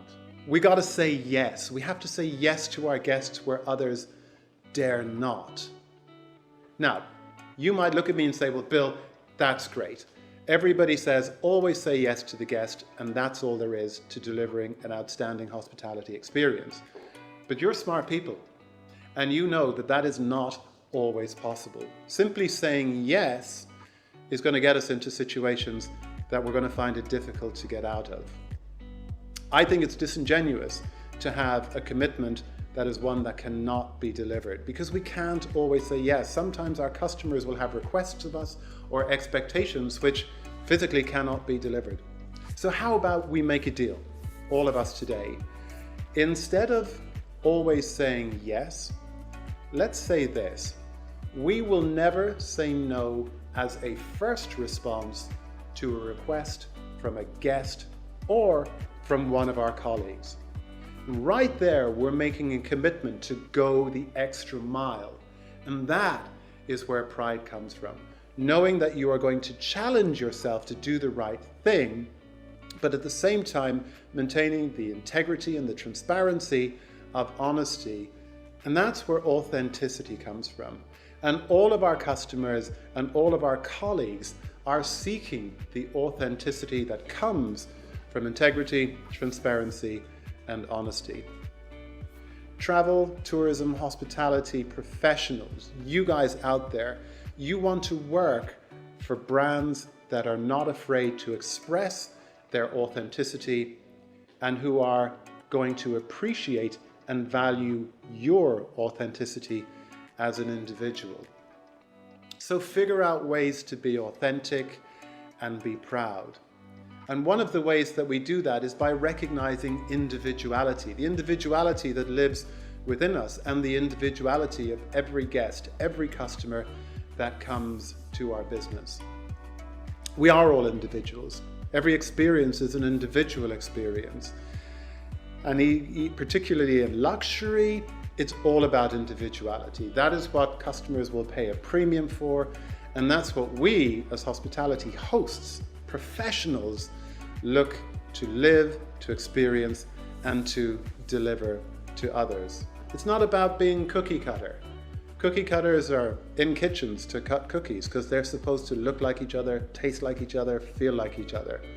Human beings are individuals. And remember, this is a business of human beings making other human beings happy and proud. So let's make sure that we express, that we celebrate the glorious individuality that exists amongst the people that you work with and the people that we look after as guests and customer. And we do need to cherish those differences because our differences are what make us stronger. How do we feel proud as hospitality professionals? We feel proud if we're working in an organization that not only recognizes our individuality, but that does celebrate our difference, that works hard to remove barriers to growth for everybody, where respect is given equally, and where the opportunity to succeed is not dependent on how you look, where you come from, the passport that you carry, the faith that you believe in, the person that you love, or the pronoun by which you identify. Travel, tourism and hospitality is the largest employer in the world. We are part of a $1 trillion industry. Look, I grew up in a small house in Limerick. I never thought I'd use the word trillion in my career. Now I'm part, as are you, of a multi-trillion-dollar industry. And one of the things that we celebrate most about the global impact of travel, tourism and hospitality is the ability for us to interact, to connect, to collaborate, and to celebrate life with people from all parts of the planet. People who do not look like us, people who do not eat the kind of food that we eat, people who do not believe in the faith that we may or may not believe in, people who choose their life path and their life partners according to what feels right to them and not what society dictates. Diversity, equity, inclusion, tolerance. There has never been a more important time for the hospitality industry and for we as hospitality professionals to stand up and be counted, and to stand up and say, we refuse to accept barriers to any individual based on any criteria. We are individuals. We are all equal, and opportunities and respect must be applied equally. So let's lead by example and cherish this extraordinary world in which we operate and in which we live. And it is about respect. It's about commanding respect through our actions, but more importantly, it's about delivering respect to others. And the way we do that is by practicing everything I've talked about in the ideology thus far. Being a host, showing that we care, being thoughtful in the detail, helping people achieve and experience the remarkable, celebrating their individuality, cherishing and celebrating our differences. All of those are gestures of respect. We're talking today about how pride as the central theme of a brand can help to attract and retain hospitality and tourism professionals. It starts by delivering respect, creating a respectful environment, and then gaining the respect of others. And when you know that people respect you and see you as somebody who themselves is respectful, wow, that sense of pride just wells up inside you. And what about our guests? What about our customers? What do we have to do for them? How do we feel proud about those interactions? Well, we have some obligations in our prideology there. Folks, we have to create sensation. We have to create inspiration. 40 years I've been working in hospitality, and in that time, I have met tens of thousands of customers, be they guests checking into a hotel, folks coming to a water park for a day out, or taking a romantic train journey, whatever it is that they may be doing. Here's one thing that I have never encountered. I have never met a guest or a customer in a travel, tourism, or hospitality setting that was hoping to be bored. Our guests come for sensation, to be inspired, to create memories that will last them for a lifetime. The guest doesn't show up at the front desk and say, okay, please tell me that this is going to be dull, all right? I want to make sure nothing's going to happen that will be fun. Don't burden me with any emotional content. I don't want to take away happy memories. Can this just be as bland as possible? It doesn't happen. Our obligation is to activate, to program, and to make sure that we're creating sensation and inspiration for our guests. I'd like you to agree one other thing with me today, and that is that we are going to ban acceptance of the F word. No, not that F word, one that is even worse in any hospitality setting. It is the word fine. If we create sensation and we create expectation, when we check in with our customers and we say, hey guys, how you doing? Having a good time? Did you enjoy that? The reaction, the response we're going to get is, oh my God, that was amazing. That was spectacular. That was phenomenal. It was everything I hoped it would be. Take it from me. If you ever speak to one of your customers and you say, how is it? How was it? Did you enjoy it? And the response that you get is, it was fine. We have failed. Fine means failure.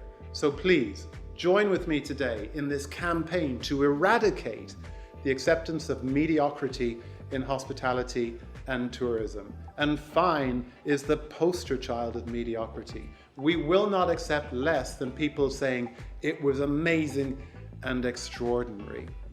And by so doing, we create wealth. How do we create wealth? Well, it makes me proud to know that I'm part of an industry which is one of the largest employers in the world that is helping people feed families, educate families, and ensure the continuity of growth for the future leaders of tomorrow. But we also have an obligation to create wealth for our customers. And the currency that they are in short of supply of, their most perishable currency, is time. So we have to harness that pride that we feel to make sure that we're interacting with each other as hospitality professionals and creating experiences for our guests and customers that make them feel like they could not have spent their time any better. Because if they believe it's time wasted, time is irreplaceable. You cannot ever get it back. So let's be proud of who we are. Let's be proud of what we do. And let's make sure that we ourselves spend every moment in hospitality to maximum effect, and that we are never guilty of finishing a day at work and thinking, well, that was a waste of time, because it should never be. And to do all this, we need to be courageous. We have to dare to be different. We have to be unabashed provocateurs. And what that means is that we have to create disruption. Create a positively disruptive environment, and the hospitality and tourism professionals who work there will stand up proudly and participate in creating a new path. But remember, it's all about purpose, not just about process. Because disruption without purpose is merely interruption. It's background noise. But dare to be different, folks. Try new things. Stop, continue, start. Look at everything you do and occasionally say, you know what, I'm going to stop doing it this way because that's the way we've always been doing it. Let's see what happens. I'm going to start doing something new because that takes courage and it's daring. And we're going to continue to be thoughtful in the detail of creating the experiences that we offer to our guests. When that happens, what happens? We win. So let's be victorious, but let's also be valued by making sure that the victories that we will achieve and that we will celebrate have been achieved on a base of absolute respect. Be victorious, be valued, and be proud. That, folks, is the ideology that I believe fuels pride for us working in the hospitality, tourism, and travel industries. I don't expect you to remember it all, but I hope there have been certain words that you will take away from today's talks that might inspire you just a little bit to do things in a little bit different way in the future. Above all, be a host. Let's show everybody that we care. Let's be human beings who make other human beings happy. And above all, be proud. My name is Bill Walshe. I'm not the Chief Executive Officer of the Viceroy Hotel Group. My name is Bill, and I am the Chief Pride Officer of the Viceroy Hotel Group. And standing here speaking to you today from Los Angeles is one of the proudest moments of my life. Thank you for having me. Brian, back to you. Bill, thank you for such an insightful presentation. As you rightly said, our industry is the largest employer in the world. As an employee-intensive industry, our people shape our guest experiences. What concerns you the most now about the impact COVID-19 is having on our teams? Brian, thank you very much. Look, I think we should be very concerned about the impact of COVID-19 on people who work in tourism, travel and hospitality. And I think that our colleagues are suffering from a fatigue. And it's a fatigue not simply brought about by going to work and doing an incredibly labor-intensive job, but it is the fatigue of uncertainty. It is the fatigue of unpredictability. And we're seeing it all over the world at the moment. And look what's happening where you are over the last few weeks in terms of the change of circumstances, the introduction of new measures, and the erosion to some degree of confidence of consumers to get back out there. That's leading to unpredictability in terms of continuity of employment. It's leading to concerns that our colleagues are having about continuity of earnings. And our industry feeds families, educates children. So I think that there is a great degree of understandable concern. And for that reason, I think many of the wonderful professionals are looking at alternatives and other options and other industries. And I think that we are going to go very quickly from having to very tragically lay off, furlough our colleagues because of the shutdowns that occurred in the early stages of the pandemic, to not being able to find folks to come back to work when businesses are back up and running. So our number one focus as a result of the pandemic impact has to be finding, retaining, cherishing, and motivating the wonderful teams of people who work with us. Yeah, it absolutely has turned into a bit of a vicious circle of lockdown, reopening, and all the challenges that brings. So it really is a tough time. But as we say, we'll persevere, and it's a resilient industry, and we'll pull through it. Bill, our sincere thanks for joining us this morning. On behalf of the IHI board and our colleagues online, I would like to take this opportunity to wish you and all our American family and friends a very happy Thanksgiving Day. Thank you very much. It's been a privilege to be here, and good luck with the rest of the event.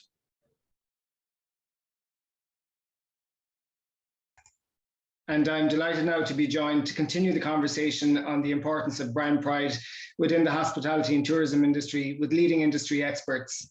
Emma Galvin, Director of Learning and Development at Mandarin Oriental Hotels London. Cathal Divilly, Managing Director, Great Places to Work. Dr. Donagh Davern, IHI Fellow and Lecturer at Munster Technological University, Cork. You're all very welcome, and thank you for joining us. For the Q&A, we'll endeavour to answer all your questions as best we can. We're a little bit tight in time this morning, so we may not get to too many of them, but please do keep the questions coming in, because we'll certainly come back to you afterwards with answers to your questions. Donagh, I might come to you there first. I suppose we've had two very insightful and thought-provoking presentations there this morning from Bill and Duncan, and we've heard a lot about brand pride. Do you believe strongly in the link between the employer brand and staff retention? Thanks, Brian, and good morning to everybody. Yeah, I think it's crucial. There's a very, very strong link between the area of brand pride, the area of employer brand, and the area of employer retention. And I was delighted to hear the speakers talk this morning, and they spoke very honestly. I really appreciated. Particularly, Dermot Crowley, who's new to his position, speaking honestly about, how employees need to be treated. And, think about it. And I've always said this, and I'm guilty of it as well. Are you treating an employee the same as you'd like your son, your daughter, your brother, your sister to be treated in that job? Let's make no bones about it. This is an emergency. I feel like, I suppose, Leo Varadkar stepping out on the plinth and talking about the pandemic. The Americans call it the Great Resignation. 4.4 million people have quit their jobs in America in September. That's 3% of the working population in the States.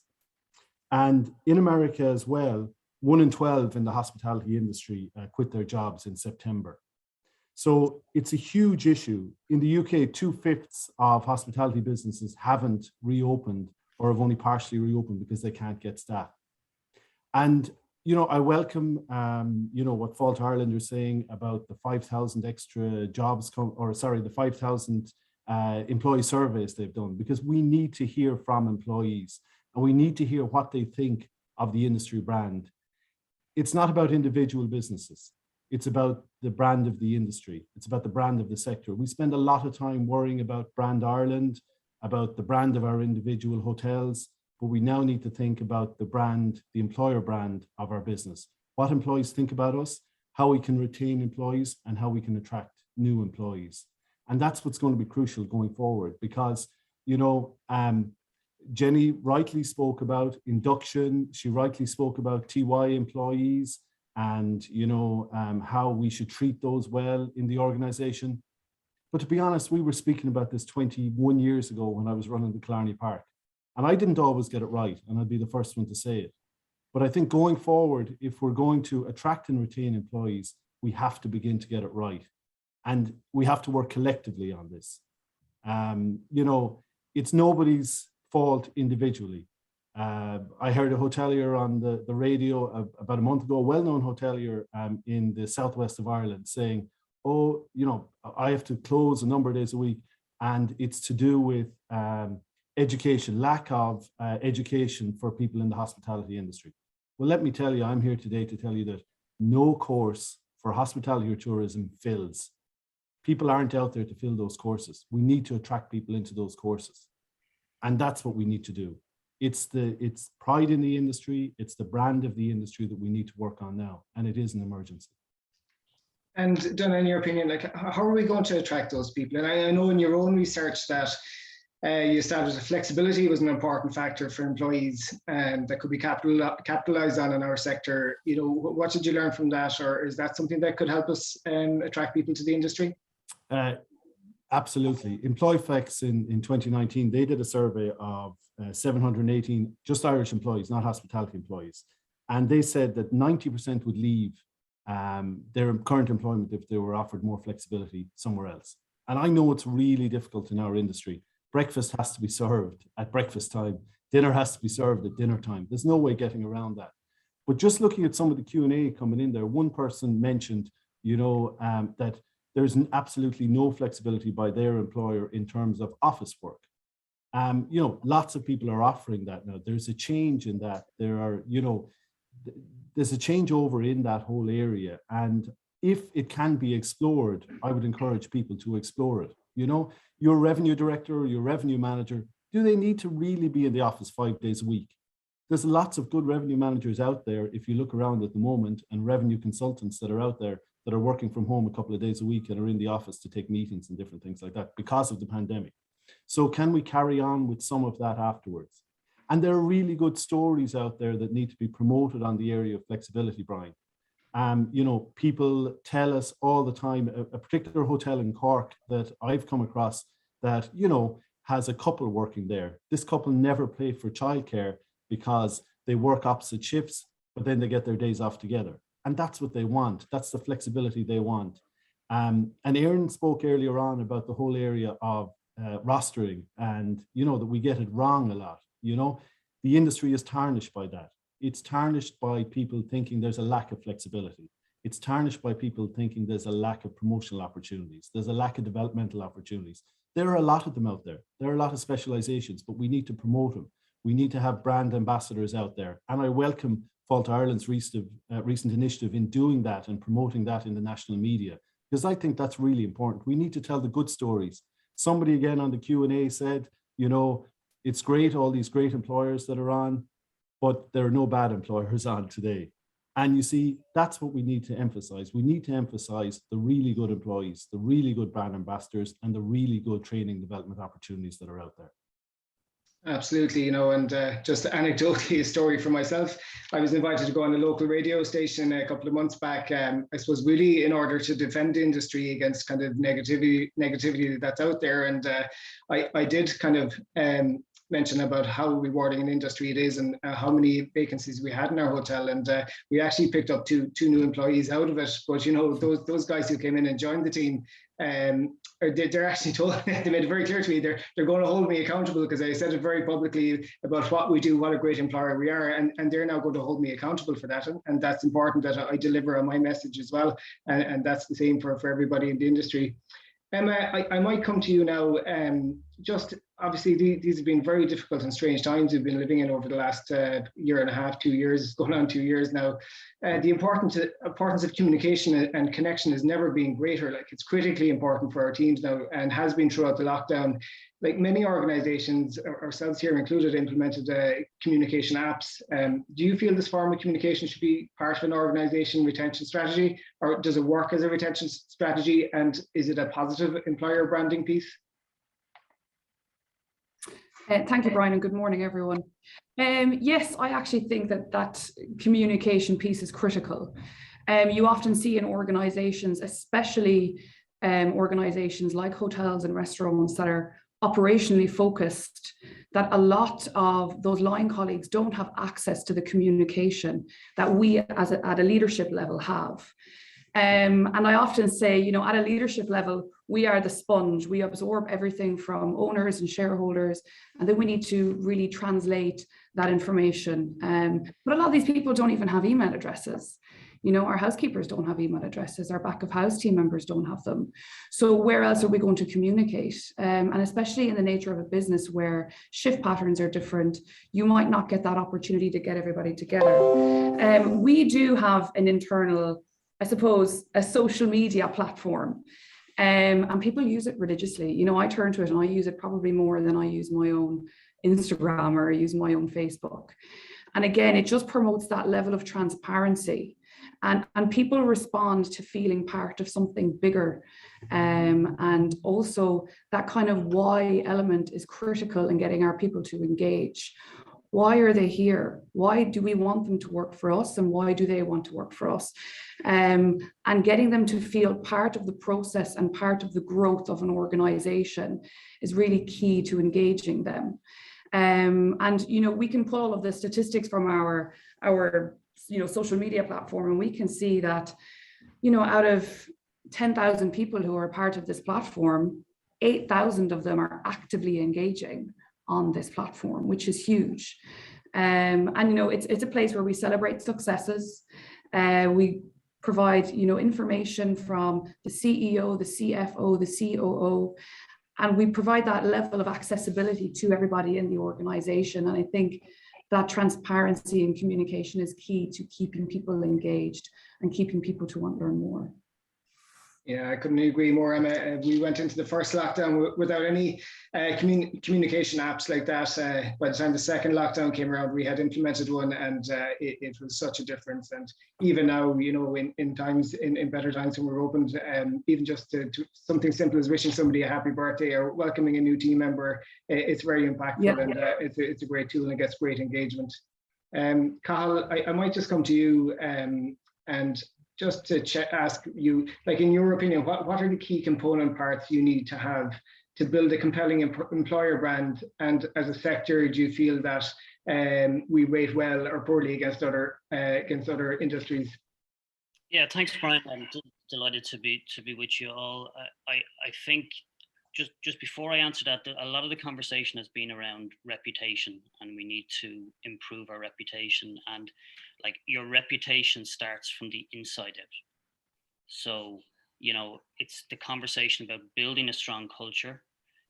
Jenny talked about it has to be employee led.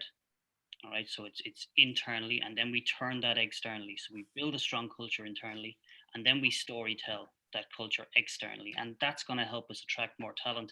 In terms of the component parts around an employer brand, I think the way I think about it, first of all, it has to be authentic. Okay, there's lots of organizations out there telling the world that they do this and that, but the reality is very different when talent comes through the door. So it has to be authentic. All right, the talent experience has to match the internal reality of the business. And we have so much positives going on for us within our current organization. The development, like, look at the people on the call and in the audience, the development that they've experienced within this industry. We have so much positives going for us. I think the second piece is, I'll call it confidence, and riskily I'll call it arrogance. I actually think we have to have a bit more confidence, almost arrogance, about the great things we're already doing for our people. Because other industries out there do far less, but are much better at storytelling it. So I believe we have a lot of the component parts that we're doing well. We just have to find those component parts, and then we have to turn it externally and have the confidence, I think, to share it with the talent market out there. This is what we offer. This is what we have for you. And I think the third piece I would say is clarity. Too often we see sort of job postings where it just talks about the job and maybe the name of the particular organization. I think the opportunity for us now is to develop what I would call an EVP. And I think somebody talked about it already. So to figure out as an organization, what are the 3 or 4 things that make us unique? What are those 3 or 4 things? And then communicate and story tell and get our internal ambassadors to talk about those 3 or 4 things. So that sense of clarity is really important. We have to front up, I think, in 3 or 4 ways in order to compete for talent. So authentic, a bit more confidence, and I think clarity is a key piece, Brian. Great, Cathal. And like we've heard today about, recent studies that have painted the industry in a negative light, and we really welcome FIHI Ireland's survey that they've carried out when that comes out. But I suppose they focused on kind of working conditions, employment rights. The sector has to play its part in attracting new talent. It's going to be our responsibility as leaders to treat people fairly and show that a job in hospitality is a really viable option. Like, how do we encourage all employers to act responsibly? I think, Brian, no employer wants to do a bad job, right? We all want to provide the best, culture or people experience, but sometimes we're just unsure about how to actually go about that and how to do it. I think from an industry point of view, what I love about today is that everything feels coordinated. And I think from an industry point of view, we have to provide, I would say, a framework for employers to not just talk about the things that we need to start doing, but actually a framework that really talks about those positives. All right. And for that framework then to support employers around that improvement piece. But I'll come back to confidence again. We have to have the confidence in what things we're doing really well. And we have to be prepared, not to be shy about it, but to story tell and communicate the great things we offer. Great, yeah. Donagh, I might come back to you. I suppose you're well positioned to kind of maybe answer this question freely. Do you believe the Department of Education is attuned to the low percentages of students that are entering both FET and third level tourism and hospitality courses now? How do we change the narrative with career guidance counsellors to ensure that they understand the opportunities and the diversity within the industry? I think, Brian, that some of it is about what Cathal said. It's about telling the good news and the good story, because what's publicised out there is the restaurant in Dublin that pays €355.05 coins to the third year college student when they come for their final paycheck, or the fiasco that was the tip situation in the Ivy restaurant. That's all we hear about. And the good news stories are out there. And I'm not sure that, the unfortunate thing for the industry is the industry doesn't see the effect of low numbers coming through tourism and hospitality courses until 4 years after we've kind of got them out there, But I can tell you the numbers are low, and a solution. One of the solutions was seen as the apprenticeship program, for example, and the uptake in the apprenticeship program is very low. One of the ones that was launched, MTU, the Cork campus, we were the only ones that ran with it because, the others couldn't. There just wasn't a population out there. And I think, Bill Walshe mentioned a very interesting thing there that I think we all need to be cognizant of. He said, just because we've done things that way in the past doesn't mean we need to do that way in the future. And, it's 18 years now since CERT was abolished. And I still hear every week from various organizations think, if we brought back CERT, that would solve everything. I don't think it's going to solve everything because the people aren't out there, and our way to solve it is to convince people that this is a viable industry. We still have guidance counsellors out there telling people that joining our industry would be a waste of their points. So how do we change that narrative? We need to get to them.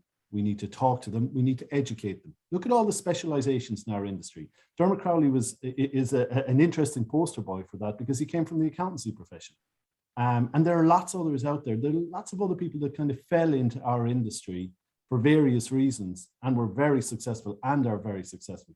Look at the amount of people from Dermot to, people like that Bill mentioned there, all Irish people that went to Irish hotel schools. Look at the successful people that were on the first panel there, people that went to hotel schools like GMIT, to Shannon, to MTU, etc., that have, established very successful careers. We need to be telling those stories.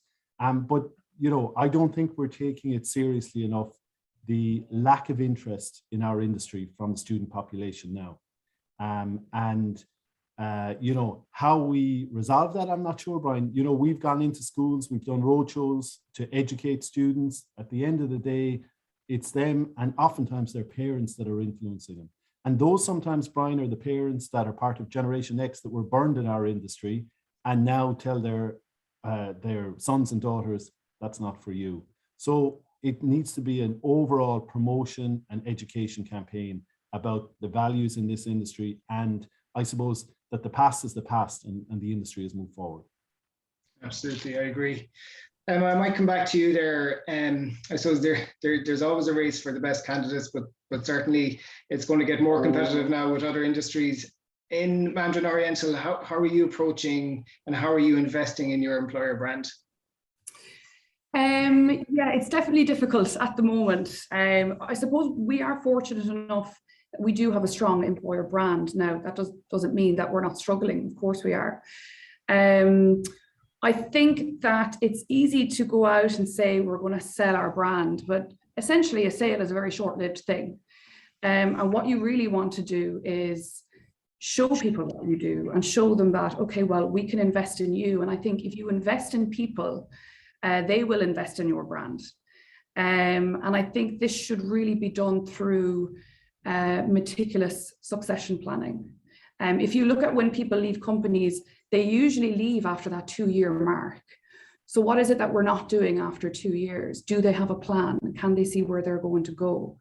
And a lot of companies do their succession planning, maybe once every year. I don't think it's enough, especially in an industry where the turnover is so fast. We need to be doing this every 6 months. And those personalized development plans are really key for people to know where their value is and what contribution they will have. And I think, sometimes, unfortunately, when finances get a bit tight for companies, one of the things they cut is training. When we should be doing the opposite.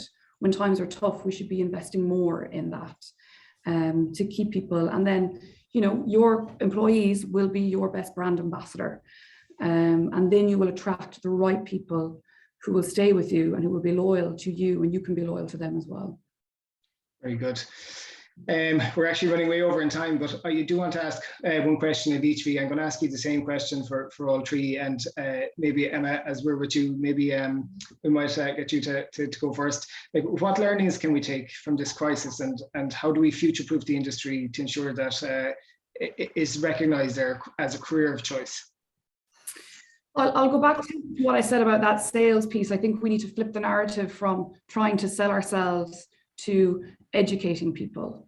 And I'd like to kind of echo what Donagh said about career guidance counsellors. Bring them in, show them what we do, give them a tour of your establishments and your restaurants and your hotels, and educate people.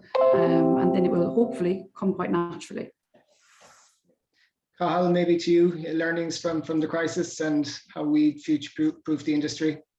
I think a big learning from me, Brian, is the positives, right? And we have so much more positives than I think we even know. And I think we've got to find them, and I think we've got to turn them externally and promote them. And I'll give you 3 really quick examples, right?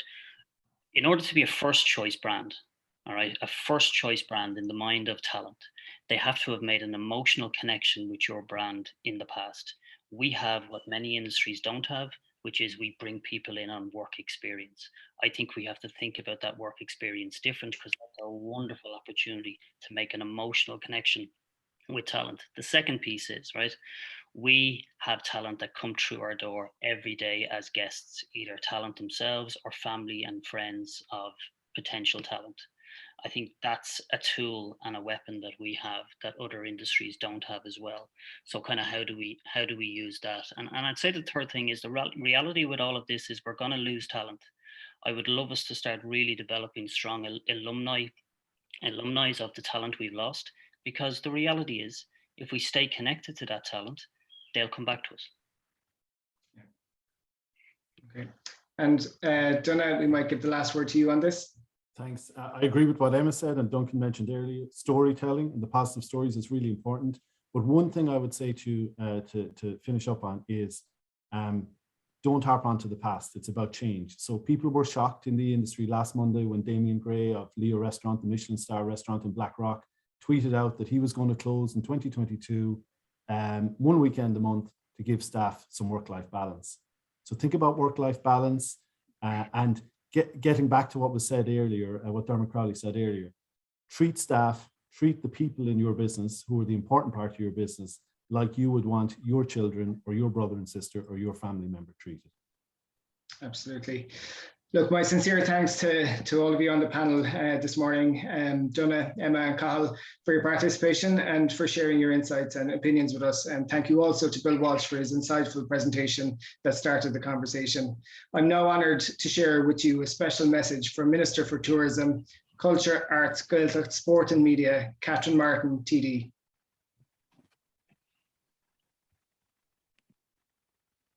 Agus tá an áthas orm an deis á leirtlib margin lán in narmathe tuairsóireachta a dhéanann ceiliúra a thiomantas agus fashion darmathe fáideachas agus tuairsachta fud na hÉireann. I would like to start by congratulating the Irish Hospitality Institute for organising this event. Ireland is famous for its incredible tourism experience, and the tourism industry is critically important to every region in this country. Before COVID-19, 2019 was the best year ever for tourism to Ireland, when we welcomed over 9.5 million overseas visitors and supported around 260,000 jobs in communities right across Ireland.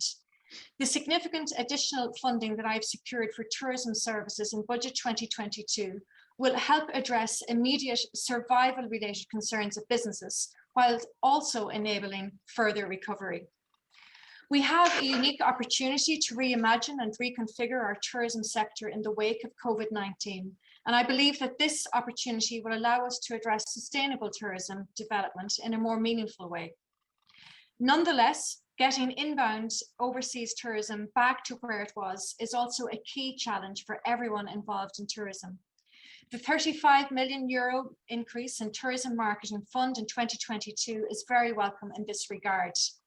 Tourism Ireland has recently started to roll out its Green Button campaign in our key overseas markets. I know that the labour and skills supply shortage is impacting on recovery, and that is why Budget 2022 included an additional provision for skills development and staff retention.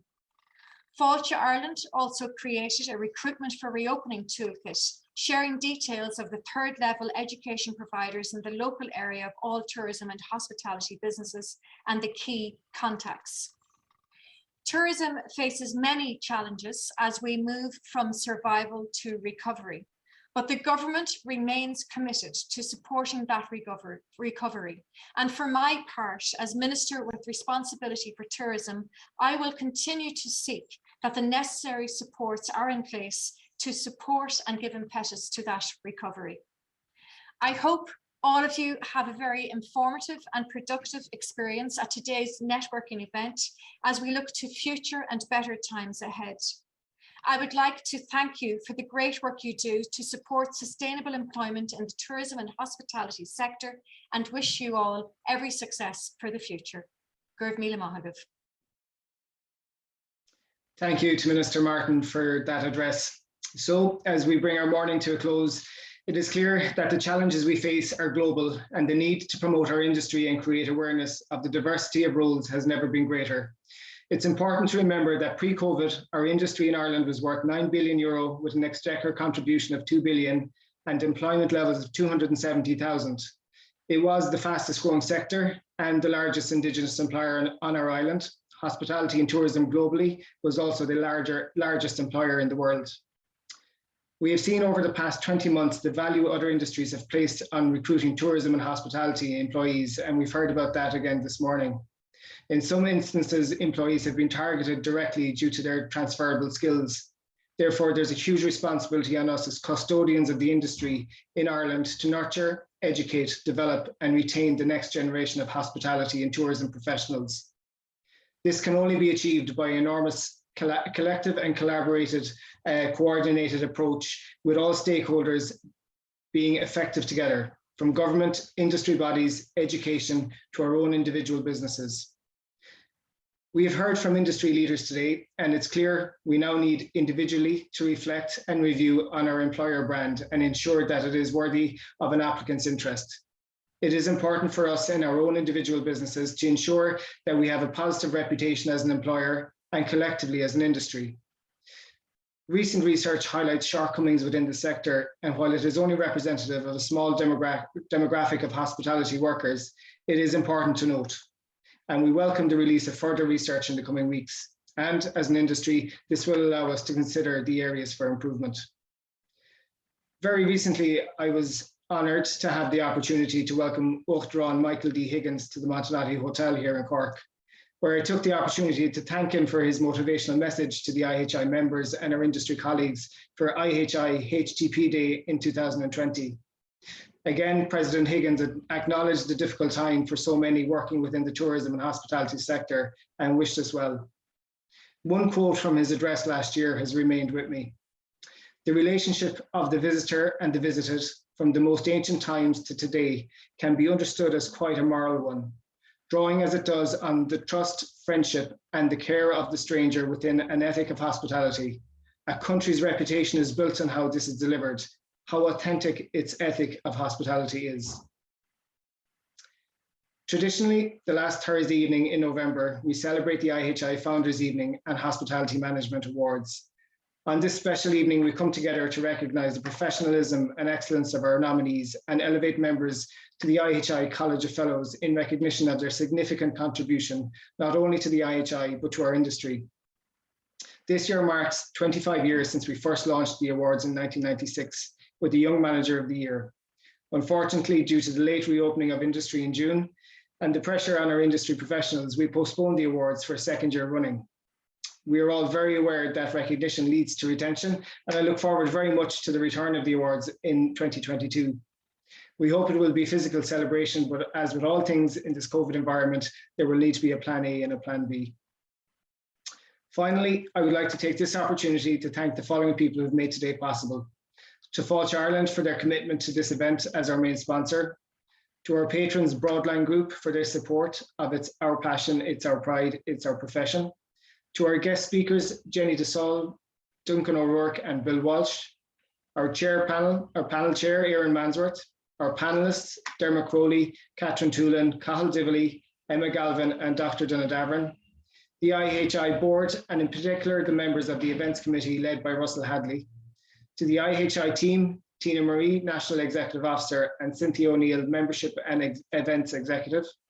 Our technical partners, IMS, and to you, our audience. Thank you for your participation and commitment to our industry. As the old Irish proverb goes, Ní Narca Chóir le Chéile, and I look forward to us all being le Chéile Arisht this time next year for our Founders Evening. Slán agus Beannacht.